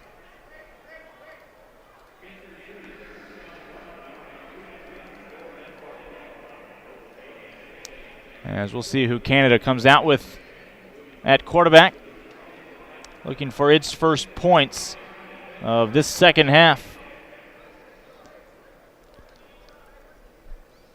Well, the United States certainly was smarting after last year's loss in that U-18 matchup.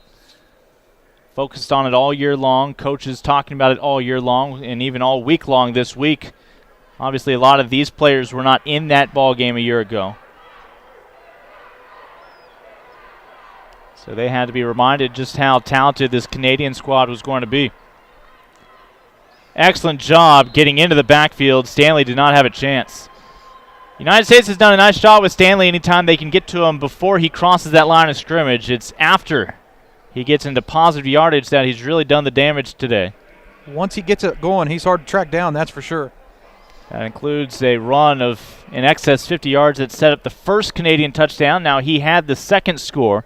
Both touchdowns for Canada have come on the ground. One a quarterback keeper to give them the lead at the time, 7-3.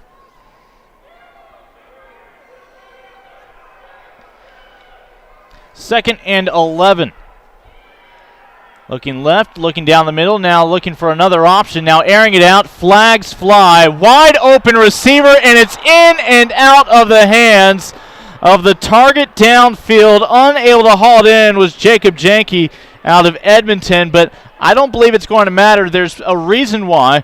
The quarterback had so much time. You'll see a flag come into your picture here near the end of the play.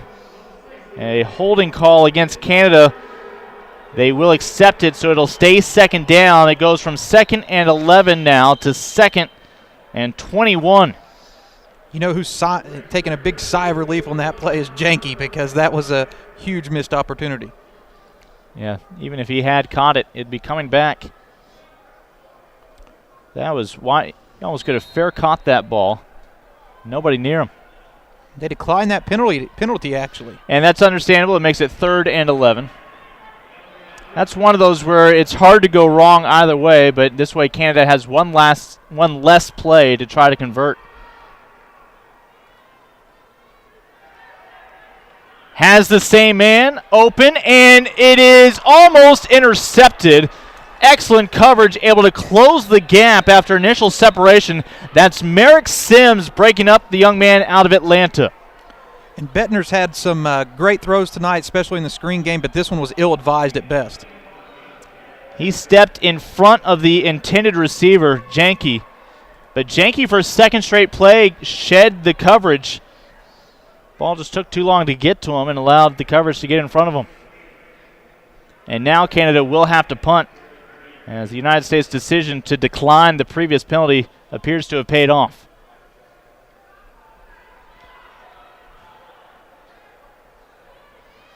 And punt coming up from the foot of Gregory Hutchins. Pressure on the end. Another one almost blocked by the United States, but instead fair caught back at the 40. Well, the USA cannot complain about its field position in this ball game. It was Canada we saw in that first half pinned back closer to their own goal line. The United States has had multiple drives begin in Canada territory. This one will be at the 41-yard line, as USA is still looking for its first trip inside the end zone. I think this is a key possession here for Team USA. Time's starting to run out on the third quarter. They need to put some points on the board here. Yeah, 5.5 minutes here, another 12 minutes coming up in the fourth quarter.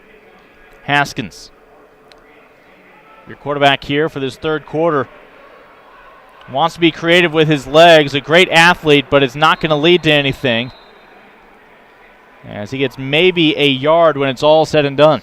And what you see Team USA doing when Haskins is in the game is they're creating a moving pocket with the offensive lineman, getting outside, giving him a lane to throw down the field. Haskins, like many of these players back in high school, obviously can rule the gridiron on every Friday night. But this Friday night, under the lights, a little bit different experience where everybody out there, whether they're on your team or the other, is accustomed to being the best athlete on the field any given evening, suiting it up with the pads. Another incomplete pass will now be a 3rd and long, 3rd and 9, coming up for the Americans. As Haskins that time was, again, looking for his fellow Maryland native, and Trayvon Diggs.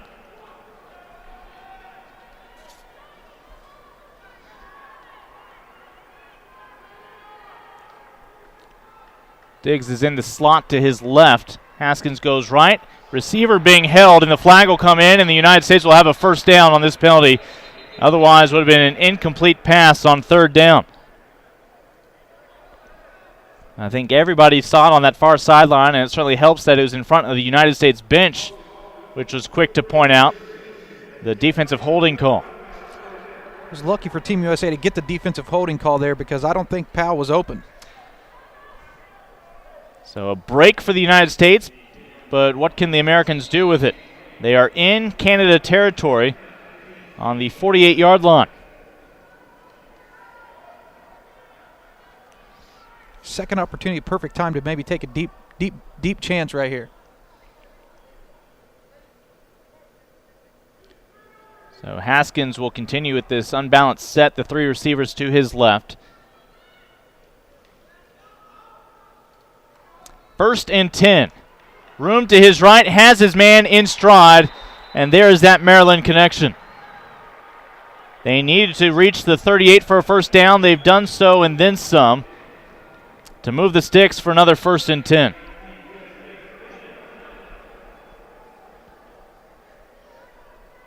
As Haskins finds Diggs once again. Diggs says he looks up to A.J. Green off the field, and he looked a little bit like Green on that play, and he has a similar build. Yeah, nice long receiver. Actually was able to get his left foot down a couple of times. You only need 1 foot in bounds here at the amateur level. Almost intercepted and then almost caught. In the end, it's just going to be an incomplete pass statistically. 2nd and 10 coming up. The Canadian who almost picked it off, I believe, was number 22, Deshaun Stevens, linebacker.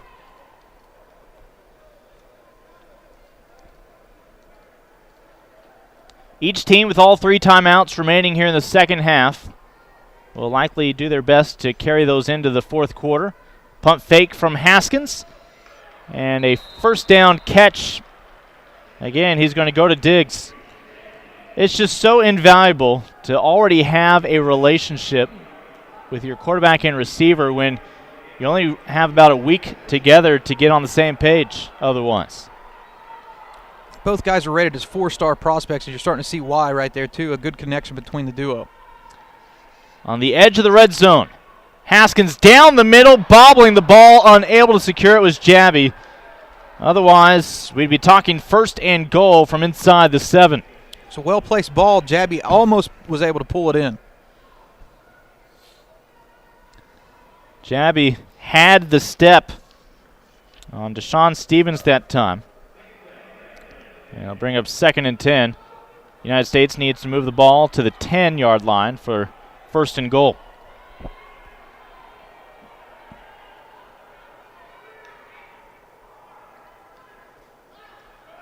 Right up the middle. Haven't seen this for a while now in this ball game. United States just tries to bully their way for some yardage. Nothing fancy. Robert Washington churning out the yardage. Again, the native of Charlotte. He's then swallowed up by Tristan Bredden. Interesting character Washington is. Got the nickname here, Ice Cream, because he's so smooth. You could argue it's ice cream weather. I think some people would argue, when is it not ice cream weather? But it's 70 degrees a couple days ago. And very pleasant when the sun is up. Here in the Dallas, Texas area, we are in Arlington, Texas, the new home of the Dallas Cowboys. The previous stadium, Texas Stadium, was located in Irving down the road. Inside of 3 minutes here in the third quarter, neither team has been able to adjust the scoreboard. But it's first and goal for USA. Haskins eyeing his first touchdown. Flag is down. And this may push back the United States a bit. It'll still be an and goal situation. Illegal shift called against the running back, Robert Washington. Washington, the holder of 38 scholarship offers. Not too bad for a high school junior. At one point, that would have been close to 1/3 of the Division I football playing schools in FBS. Interesting recruitment. He has a top 6, but has only released 2 of those schools, North Carolina and Syracuse.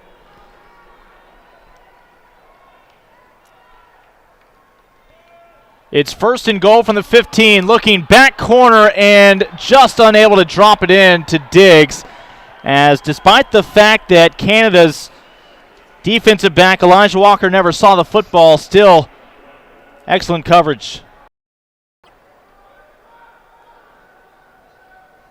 I think he was reading Diggs' eyes right there, because he got his hand up at the exact moment that he needed to knock that pass away. Yeah, it's an excellent point. He saw the body language and was able to play the ball that way. And let's see if there's a timeout called, as Canada does burn its first timeout. United States appear to be ready to catch them off guard. So we have a timeout with 2:26 to play here in the third quarter. No score since we've come back from halftime. United States still within 11 and right now threatening perhaps to score its first touchdown on the night. What does it take to become elite? It takes more than dedication, focus, and hard work. It takes an elite-level training program. Customized, sport-specific, online. Your perfect workout every time. That's Volt Athletics.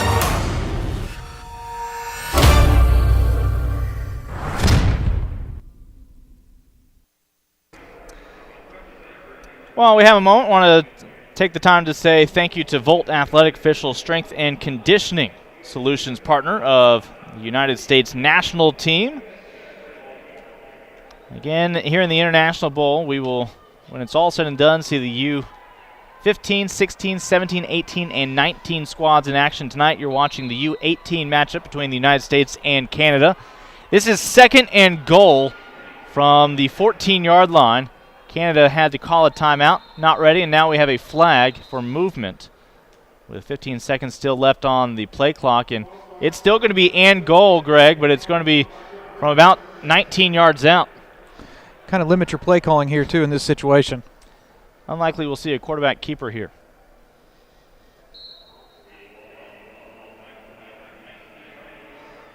You know, Haskins has a big arm, so I wouldn't be surprised to maybe see them test the middle of the defense right here. Got to look at the replay movement on the left side of the line. Haskins, that quick pump fake with the shoulders, has the one-on-one matchup, but the receiver, again, his high school teammate Diggs, appeared to cut his route a little short of what Haskins had hoped for in the back corner.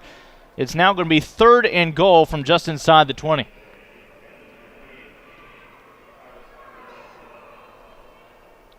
Worst case scenario here for Team USA, they need to walk away with at least 3 points here. Not sure the last time we saw Haskins go to somebody other than Diggs. He likes that matchup, but it's up to his other receivers to create an opportunity downfield. Final minutes of this 3rd quarter. Big play coming up for the United States. Don't want to have to settle for a field goal try. Haskins feels pressure and will lose more yardage. Not what you were looking for in this situation, because that's going to take the ball back, and it's going to be now a 42, 43-yard field goal attempt from here. And we will see the decision for the United States. They don't know how many more possessions they'll have. You imagine at least a couple in the 4th quarter coming up. But at least if you can get 3 points on the board, it becomes a 1-score ball game. You'd be within 8, a touchdown and a 2-point conversion. So they do bring in the left-footed kicker. That ball spotted on the right hash mark. 1 for 1 today is Manny Burrs. Californian will try to connect from 42 yards out. A low driving kick, just won't have enough behind it as it comes up short. And the score remains 14-3. Canada with a 2-possession lead still intact. And that was a huge 3rd down play to be able to force the longer field goal attempt right there, because he probably would have made it if it was 5 yards closer. Your excellent point. That the difference really, that ball likely would have been clearing the upright. But a loss on 3rd down. United States at one point had 1st and goal inside the 10. Multiple penalties and a negative play adding up. Meanwhile, Canada has not scored except in the 2nd quarter. But they have the benefit of a 14-3 lead. Able to avoid the pressure, now putting his legs to work and immediately looking for that sideline. He could not get there quick enough. You saw Sawyer Bettner, he didn't even want to angle where he would keep getting any positive yardage. He knew the quickest way from point A to point B, the latter being the sideline, is just running that straight line and avoiding the hit from Maiden. He probably remembers what the Scout 100 cornerback did to the receiver towards the end of the 1st half whenever he saw his number. Better to live and see the next down. Nice job, though. He avoided that sack and picks up a 4-yard gain. It's 2nd and 6 for Canada. Collection of all-stars from the various clubs that competed in the Canada Cup. Going for the strip, and Canada will make them pay. Able to hang on to the football and pick up the 1st down, Miles Brown. And again, it's the middle of that offensive line opening up a big hole for Brown. It's where Canada's been most successful, I think, in this game. Finally, after the 1st down, tackled by Jonathan Pollock, again, the flag bearer out of Orlando, Florida. Had a chance to hold that flag during the national anthem. Pollock, you might recall, has been the guy that's been ever so close to blocking 2 punts. Would have been huge if he was able to get any of them. Yeah, we have seen each team within fingertips, within inches, almost able to get their hand on some punts. Canada will keep it on the ground, chew up some clock, and that should be the final play of the 3rd quarter. And I say that's before the flag came in from the umpire. So clock stops with 7 seconds, and we'll see which way this goes. It's going to be against Thomas Riggins, 72 defensive lineman for Team USA. Little extracurricular activity from the bottom of the pile. They're going to say face mask. That was what drew the flag. I saw what you were saying, but I think he got him in the face. I don't know if it was.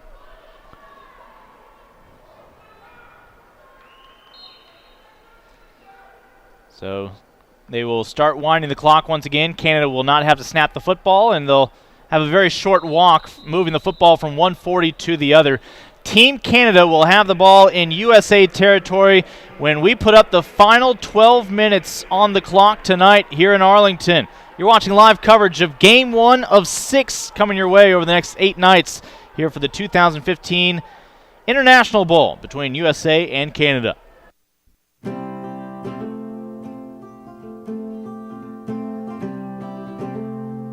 Somewhere along the way, we all fell in love with the game of football. And there's probably reasons why, and it's probably wise to go back and think about why you loved it so much, and make sure that you keep the fun element in it. You know, if it's just only about winning a championship at the 8, 9, 10-year-old level, and you're only going to play certain guys and all that kind of thing, it's probably going to be tough for everybody really to get to the point where they really love the game. And so I'm not saying don't try to win or anything like that, but just be mindful that all these kids develop at different times in their lives, and if you kill the love for the game that they might be special at when they're little, you never know what you might have had.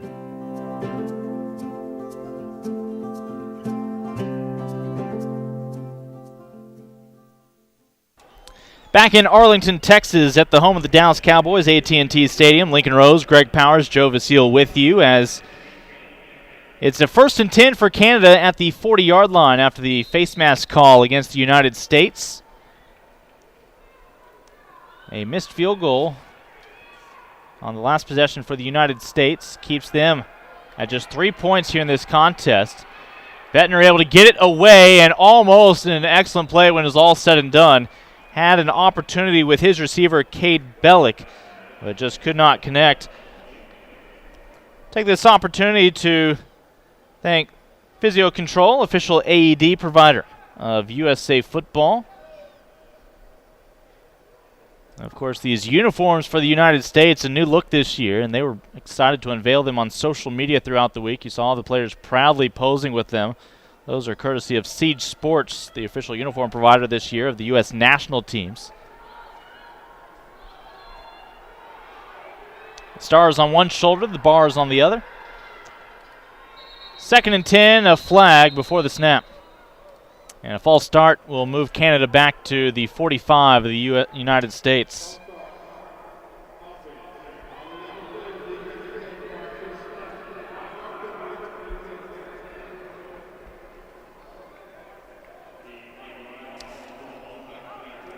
Playing on an artificial surface here at AT&T Stadium, and of course Field Turf is the official field building grant partner of USA Football. But it's because of this surface that they're able to pull off 5 football games in a span of 2 days. And Greg, I know you won't be impressed because you're here in December when you see 12 Republic of Texas championships, 12 state championships crowned each year now in Texas at the high school level. And for the past few years, it's all taken place under this venue's roof here in Arlington. They definitely have it down where they can get all those games in at a very organized time, and is a great venue for any event. As many as 40,000, I believe, 50,000. The big news recently for AT&T Stadium, WrestleMania coming to Arlington. And you can only imagine how many they'll try to pack inside. 3rd and 8. Pump fake, has a man, space, can he drop it in? He does. One of the better passes and catches tonight. Just a slightly big enough pocket that Cade Bellick is able to find in the coverage. As that ball dropped right into the young man who has won the last 3 4A provincial titles up there in Saskatchewan. And you see there on the replay a great double move to get open. He was the leading receiver in the Canada Cup at U-18 National Championship. But that was just a beautiful pass.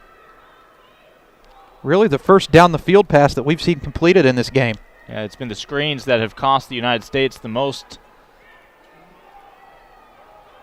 First and goal, cut back, open space, and for the first time since the second quarter, the score will change. All 3 touchdowns tonight belong to Canada, and the last 2 belong to the young gentleman, Javonte Stanley. It was a great play up front by the offensive line to seal that one up. As a matter of fact, number 75 just got bent over backward by Jamarian Caston, but it just didn't matter. 34 was able to cash it in. Stanley seals it with a firm handshake with the official before handing off the football. And this will be, you would assume, a chip shot for Gregory Hutchins, who went 6 for 6 in the Canada Cup. Oh, good. And just as I say that, that is, for those of you not familiar, north of the border with the broadcaster jinx. As your new score, 20-3. Wide left. And certainly that touchdown toss will be a play of the game nominee. Could be just enough to put this one in favor of Canada by the end of the night. Still in excess of 10 minutes to go, but it is a 3-possession lead for the Canadians. Javonte Stanley having an MVP type of game already. He had the one big run. He did not punch that one in, but he could easily have all 3 touchdowns tonight for Canada. And we've talked about him throughout the evening. He's from Brampton, Ontario. He was the standout running back for that Ontario squad that won the U-18 National Championship. His club team, the Bulldogs, he's joined by some fellow Bulldogs, including fellow backfield teammate Marquise Richards, the fullback. Richards will be playing at Queens in Kingston, Ontario at the next level in a couple years. That's at least his verbal commitment. But Javonte Stanley, he's got similar numbers here tonight as he did in that Canada Cup when he averaged 13.8 yards per carry over 3 games. He's an electric player for sure. It's a first down per carry for Stanley. Speaking of electric, here's Diggs. Diggs has been obviously on the receiving end of quite a few passes. This time a punt return, a flag will come in, and after all of that, able to get the ball to the 22. This may be moving backwards after we assess the foul. United States will get the football with 10-11 to play in regulation. We'll see which way this flag goes. You would presume against the red, white, and blue.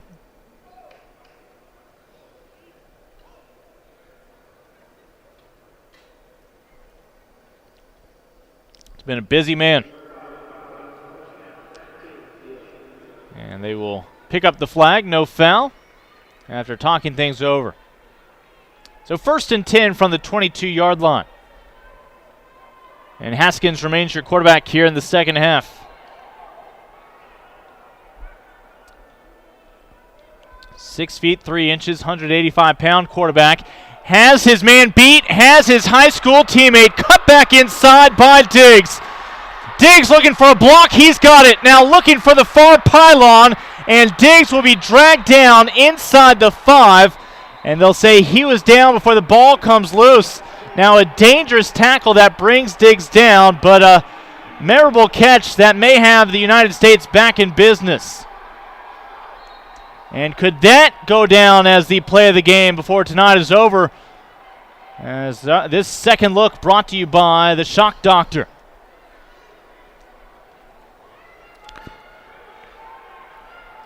USA has not been able to get into the end zone. Siege almost had to make a new uniform for Diggs, as the touchdown-saving tackle by Alonzo Ade from Pickering, Ontario.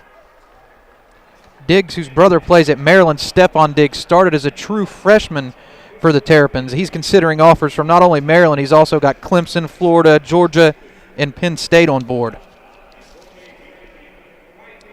Yeah, Diggs' brother Stephon at Maryland, standout receiver. Right now, Calls Rockville, Maryland home officially.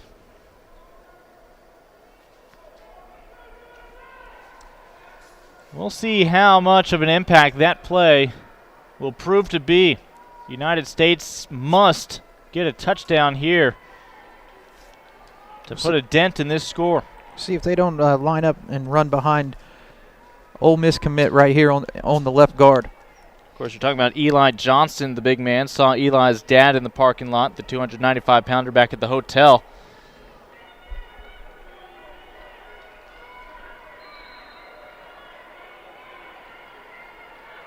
Eli, the verbal to Ole Miss. And Canada for now has held on the run from Robert Washington. Second and goal coming up.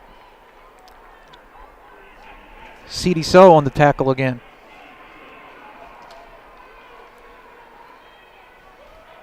They'll try it again. Still unable to get into that Canadian end zone. Third and goal on the horizon. He ran into the steel curtain, it looks like, right there.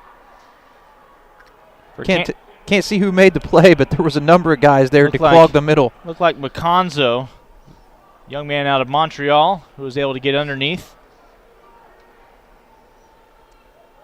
From inside the 1-yard line, Haskins, the quarterback, under center. The exchange a third time, and that appears to be the charm. United States has its first touchdown tonight. It comes on the legs of Robert Washington after the big catch and run after the grab by Trayvon Diggs that set it all up. You get another look as the United States takes that football across the plane for the first time this evening. That'll make it 9 points under the USA column. They'll look to tack on a 10th point right here. 1 for 2 on field goals. The extra point is blocked. This ball can be returned for 2 points. He's going to go. For Canada, this is Maconzo. Nobody near him. All the way back. And the United States, after picking up 6 points, just gave 2 right back to Canada. And on that return, Benjamin Whiting just destroyed backup quarterback Allen on a block. Take a look back at the 2-point return. As an excellent job, Johnny on the spot, Maconzo. And we see him on the sideline. Doesn't appear too winded. That was an impressive run, and you see nobody for USA even close to getting a hand on him.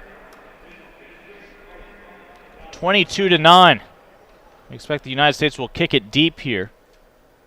They trail by 13. Still a 2-possession game. I think that was a big play for Canada, but it's still 2-possession game for Team USA. They just have to score 2 touchdowns now to take the lead. And the burden now will be on the defense of the United States to make another stop. So both teams have come up with a touchdown here in this fourth quarter. 8.5 minutes remaining. And moments after having his extra point try blocked, ball is teed up for the American kicker. And Burrs.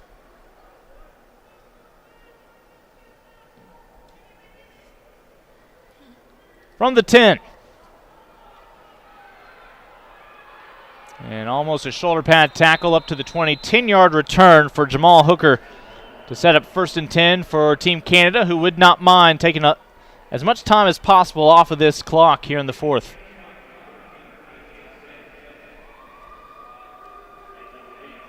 They've had some success in the run game too, so I mean it makes perfect sense that they'd want to keep the ball on the ground right here. While Canada is huddled up, you see the United States, including the big tackle, wearing number 99, Jerry Finley out of San Francisco. San Francisco, they saw a lot of things they liked in the camp over there. Several players from the city that boasts the Golden Gate Bridge, including from South San Fran. Pressure, ball is loose, and just able to get it back within his arms as every USA fan was holding their breath, hoping they could pounce on it. But the quarterback, Sawyer Bettner, able to fall on it, and disaster averted. Dunga with the pressure right there, I believe, that to force the fumble, actually looks up to Brian Arakipo, also a Nigerian. Arakipo played his college ball here in Texas, down in Austin, and of course now with the Washington squad in the NFL.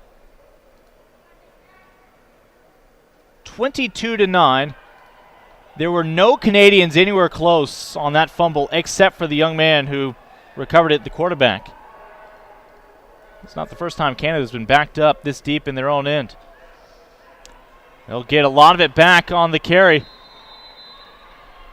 As a nice run by Makwanda. Team Canada definitely with the stable of good running backs. Makwanda was the offensive MVP in the bronze medal game in the Canada Cup with Quebec.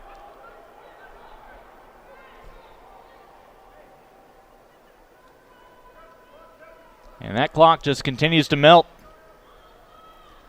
3rd and 15 coming up. United States must make a stop and get this football back. If they do, they should have decent field position, down by 2 scores. No pressure. Open receiver downfield, makes the catch, stays in bounds, and finally gets down to the 41. Well, so wide open was Cade Bellick, you just wondered if he was going to actually be able to make that catch and not have his eyes drift downfield on a potential touchdown. Not the defense you were looking for there, as the cornerback got caught peeking into the backfield, blowing his coverage to leave that guy wide open. And that is another 3rd and long that Canada has converted here tonight. And we are getting a look, you and I, at the footwork. Bellick was able to stay in bounds. Clock continues to tick. That play will take close to a minute off the clock. And right back to the running game. And even though it's only a 2-yard gain, that is a successful play for Team Canada. You hang on to the football, that clock keeps moving. A 2-yard gain for Miles Brown.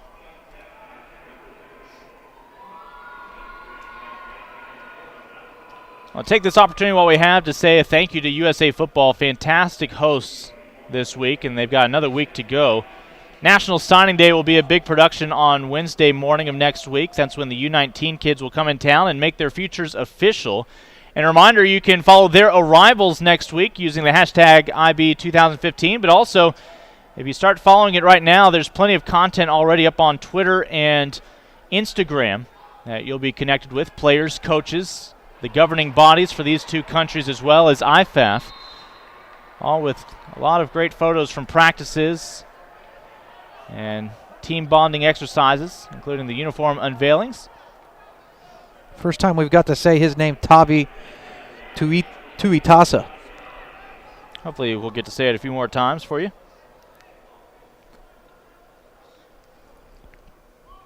As for the United States, he's another one of those San Francisco natives. Attends South San Fran High School. No shortage of talent over there in California.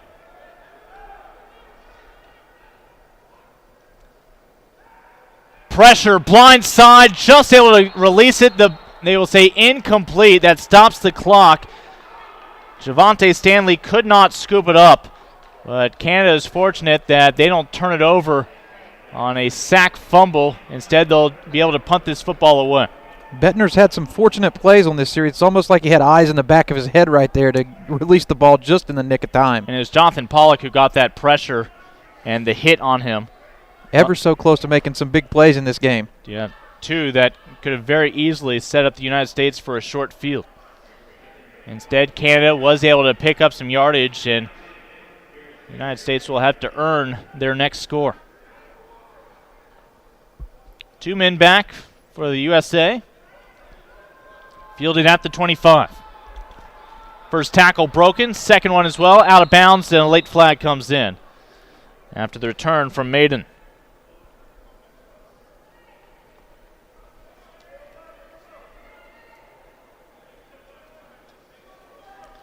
As you get another look Still haven't had the penalty sorted out. It'll be an illegal block in the back called against the United States, and they've had some struggles with avoiding the penalties on special teams. Not a very sound special teams game for Team USA right now. Missed field goal as well, blocked extra point. Lots of yellow on the field in the return game. So that means it'll be 1st and 10 from the 27-yard line. Haskins has been your quarterback for the United States the entire second half. His best toss so far, again, was his most recent hookup with Diggs. The obligatory pump fake, and he tries to thread too tight of a window, and it almost cost him. You just can't force that kind of pass into coverage. Blanketed was Diggs by McConzo, the young man who, again, took the ball back for the 2 points a moment ago on the blocked extra point. And that is just going to the well one too many times. Starting to see some exuberance from Team Canada. I think that they feel like they're in a very good position to hold on to this win. Well, with their possession, they took about 3.5 minutes off the clock. The United States is going to have limited opportunities. If 4th down rears its head, you imagine they will give significant consideration to going for it. It is 3rd and 10 right now. And these All-American style games, I mean, it's very important, I think, to get the screen game mixed in. You see a lot of teams that are able to do that successfully, able to put points on the board. That's one thing that Team USA has not really dipped in and tried to do tonight. Last year's International Bowl, when it went to the 6-game series, the United States won 3 of those games. Teams representing Canada won 3. Canada took the U-18 matchup, this matchup, by a score of 53-9. Haskins just gets it off, but ultimately his pass affected by the contact. It's 4th down. This year there's only 5 Canadian teams. The 6th team is an IFAF World team, so you're going to have a rubber match potentially when that U-19 clash takes place next Saturday. And I got to think the returning players for Team USA are entering that game with a little bit of a chip on their shoulder after last year's. We take a break here with inside of 4 minutes to play in the 4th quarter. United States has a decision coming up here with 4th and 10 when we come back on ESPN3.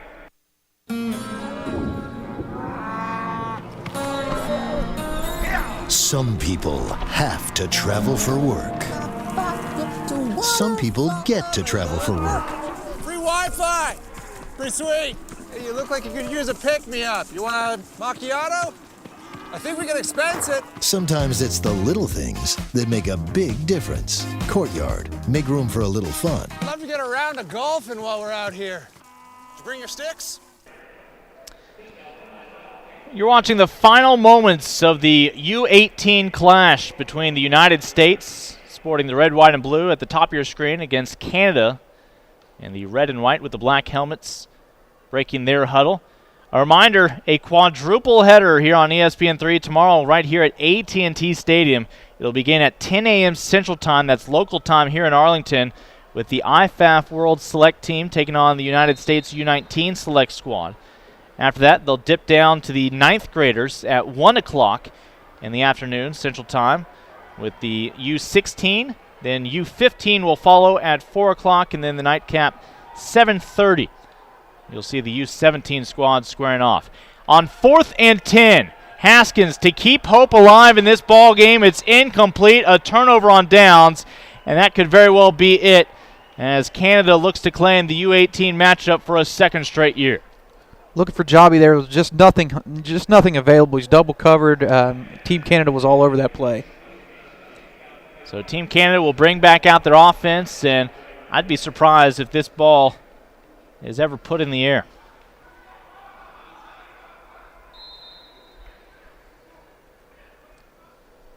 The quarterback continues to be Bettner for this group of Canadian All-Stars.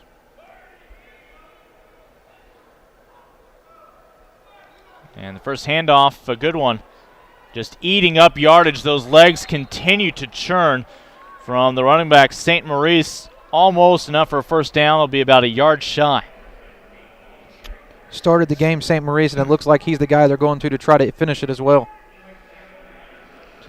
Hard running right down the middle. A nice block to lead the way from Brendan Barnes out of Calgary.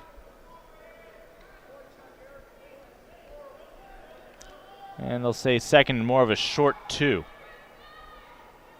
as we approach the 3-minute mark.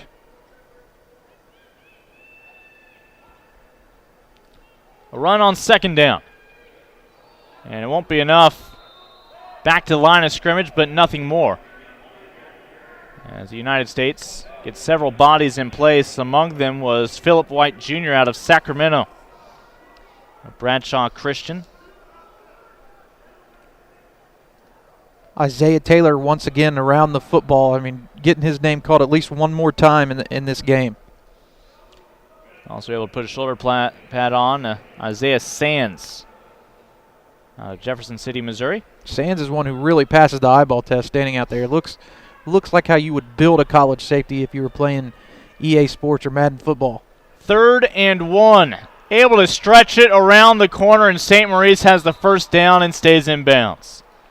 Clock will just temporarily stop to move the sticks, but in a moment we'll be ticking down inside of 2 minutes before this ball is likely snapped again by Canada.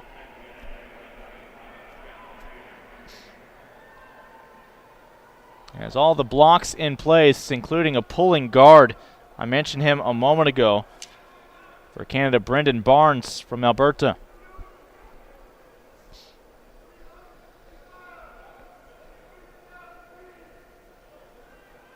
Play clock down to 7.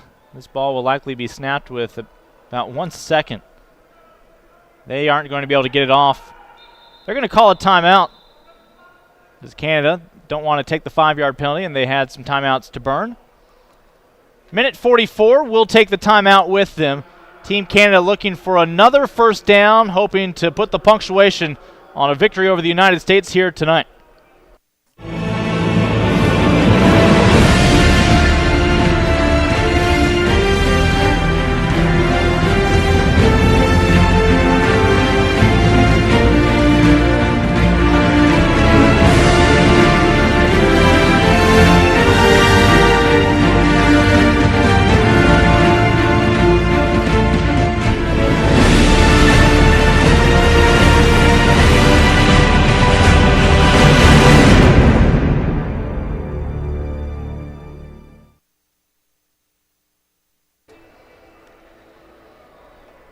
Young athletes representing their countries. Lincoln Rose along with Greg Powers bringing you this U-18 matchup in the International Bowl, and you can follow Greg year-round with his coverage. And Greg, I know many of these already names that have been on your radar for a while.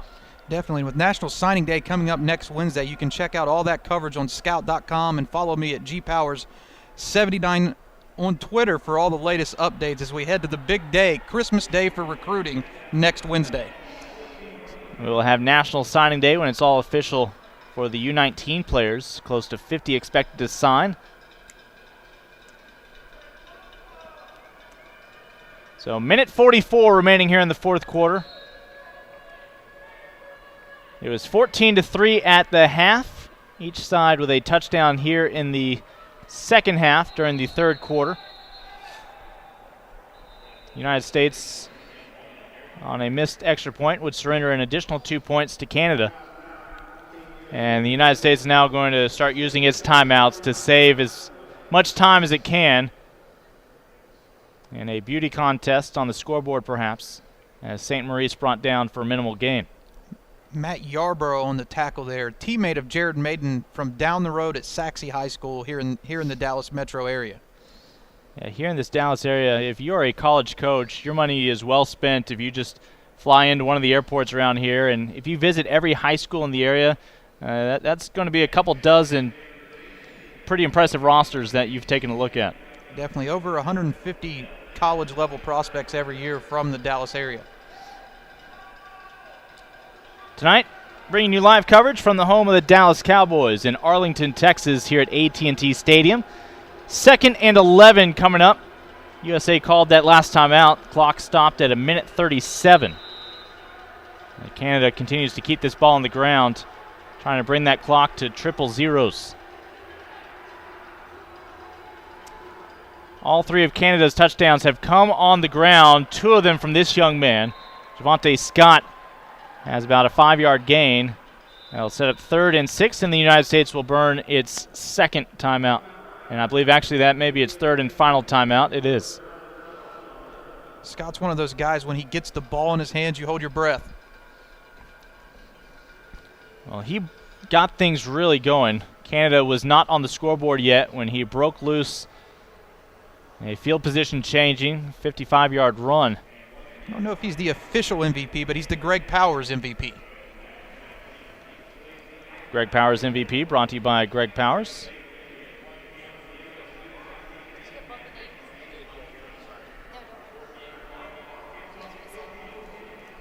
We like to call it the Powers pick.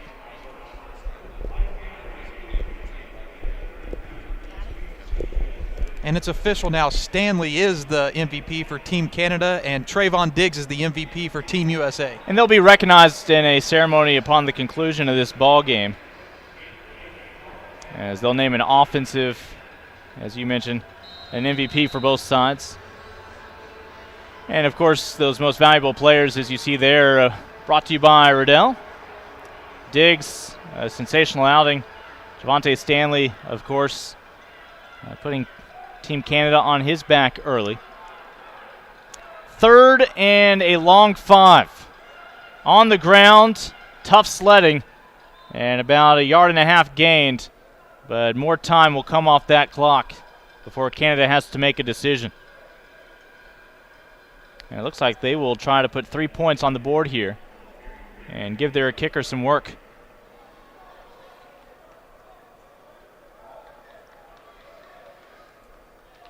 I think if you're the head coach, it's at least a question in your mind whether you should take the points or go ahead and keep the ball deep in their... Yeah, blocked field goal, obviously, it could be taken back for a touchdown.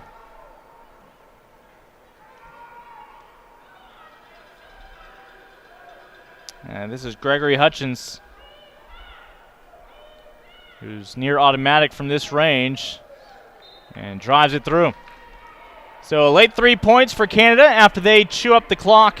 United States will have about a half of a minute to work with before this night is through, and we shift our focus onto tomorrow's quadruple header. Joe Vasile and Doug Anderson will be bringing you those games on ESPN3.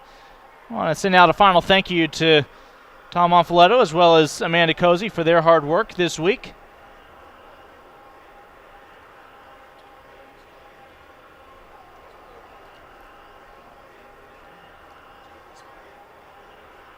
The first points of the game belong to the United States. A field goal from Manny Burrs winds up going 1 for 2.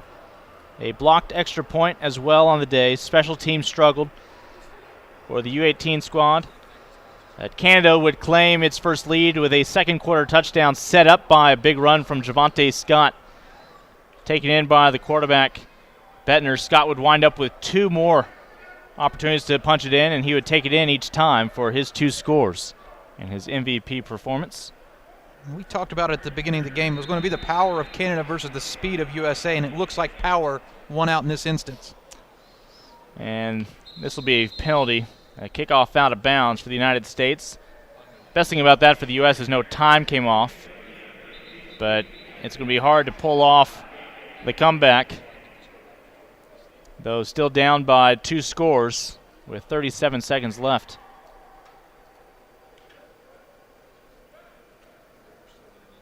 United States, if they make them kick it again, it's because they'd like to attempt that return and get a quick 6. And we'll see which way they've gone.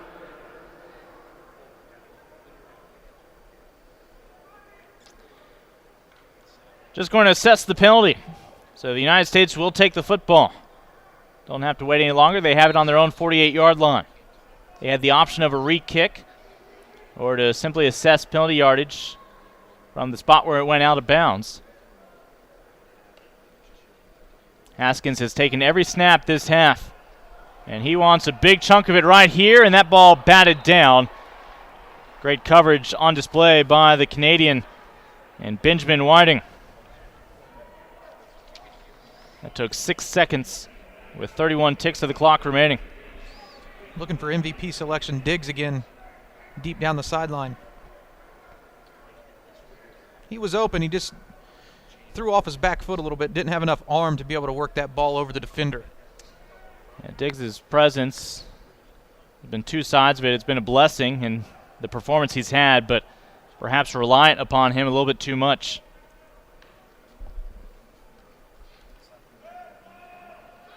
Left side. And needing to get out of bounds, unable to do so. I believe the first catch of the night by Sean Engel out of Chaska, Minnesota. 16 seconds. The United States may get off one final play on this Friday evening.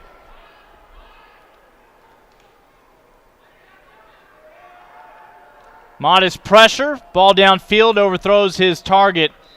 And it appears the final second has come off the clock. And it is official.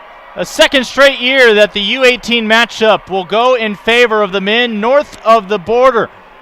Canada, this all-star collection from those U-18 national championships, has prevailed against the United States. This year the final score will read 25-9 for the red and white, picking up the victory here in Arlington. We'll take one final break before we come back for the awards ceremony, as you've been watching live coverage of the International Bowl here in 2015 on ESPN3. Football has become vitally important to America, to who we are as a nation, who we are as a people, a culture, what makes us who we are, what makes this country great. Football is the greatest team game of all. How many times do you get knocked down and you have to get back up? Life is like that. Football is the greatest teacher of life values that I know anything about. Football is passion, it's precision, it's playmaking. I love this sport. I want this sport to thrive. This sport has meant the world to me. It's been everything. Every single thing that I've ever eaten in my life or stitch of clothes I've ever put on is because of football. Football is such a great sport. It teaches so many different things. I mean, guys come through it, kids, teamwork, self-discipline, courage. It takes courage to play this sport. I mean, it's a team thing all the way. So we used to say, hey, if you see a turtle sitting up on the fence post, you just remember one thing. He didn't get there by himself. My goodness, somebody put him up there. I can tell you everything that my youth coach taught me today, and I'm 55 years old. And so is there an influence? Absolutely. You're the first one in the door. They're going to remember you. You have these young men at a perfect time in their lives, so it's way bigger than football. I can't stress it enough how important the impact that you as a youth football coach can have on a young person, because those coaches are the most important people in those young people's lives right now. The reason I am in football today, and a lot of the values that I have and I share with my team are values I learned from my coach. You're the one they look up to, you're the one they respect, so be really, really careful how you act, what you do, and what you say. The role of the coach and the role of youth football and middle school football, high school football is vital. Football is life to me. It's a lifestyle. It's being around young people, making their lives hopefully better on and off the field. It's not about you as a coach. It's about what you do as a coach to help others become better in their lives. And I think that's what a great coach is able to do.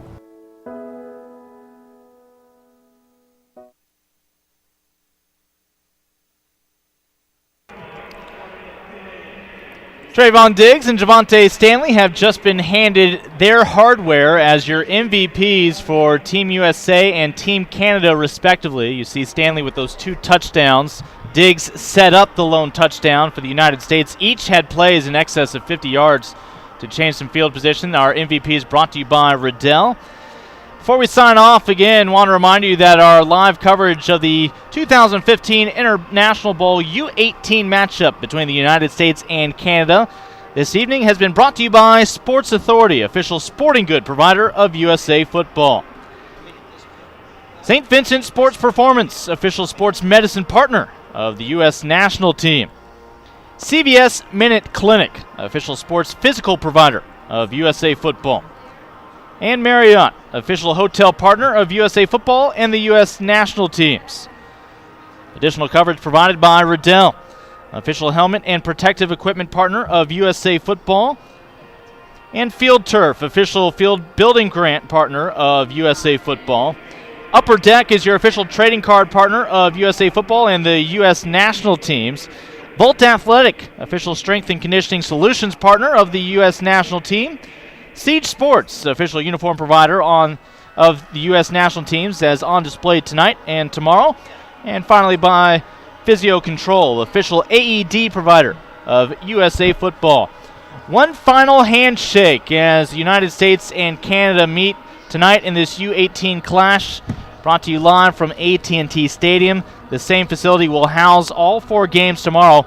We remind you, join us tomorrow, 10 a.m. Central Time here on ESPN3, the first of those 4 games. 10 a.m., it'll be the IFAF World Select Team against the U-19 National Select Team for the United States. It'll be followed up by games at 1, 4, and 7:30 to complete the slate, as Doug Anderson and Joe Vasile will have the live call of that one. But one final time for Greg Powers, Joe Vasile, Tom Monfiletto, and Amanda Cozy. I'm Lincoln Rose. Canada prevails for a second straight year in the clash of the U-18s. The United States will look to get back on track tomorrow as the 2015 International Bowl rolls on here in Arlington, Texas.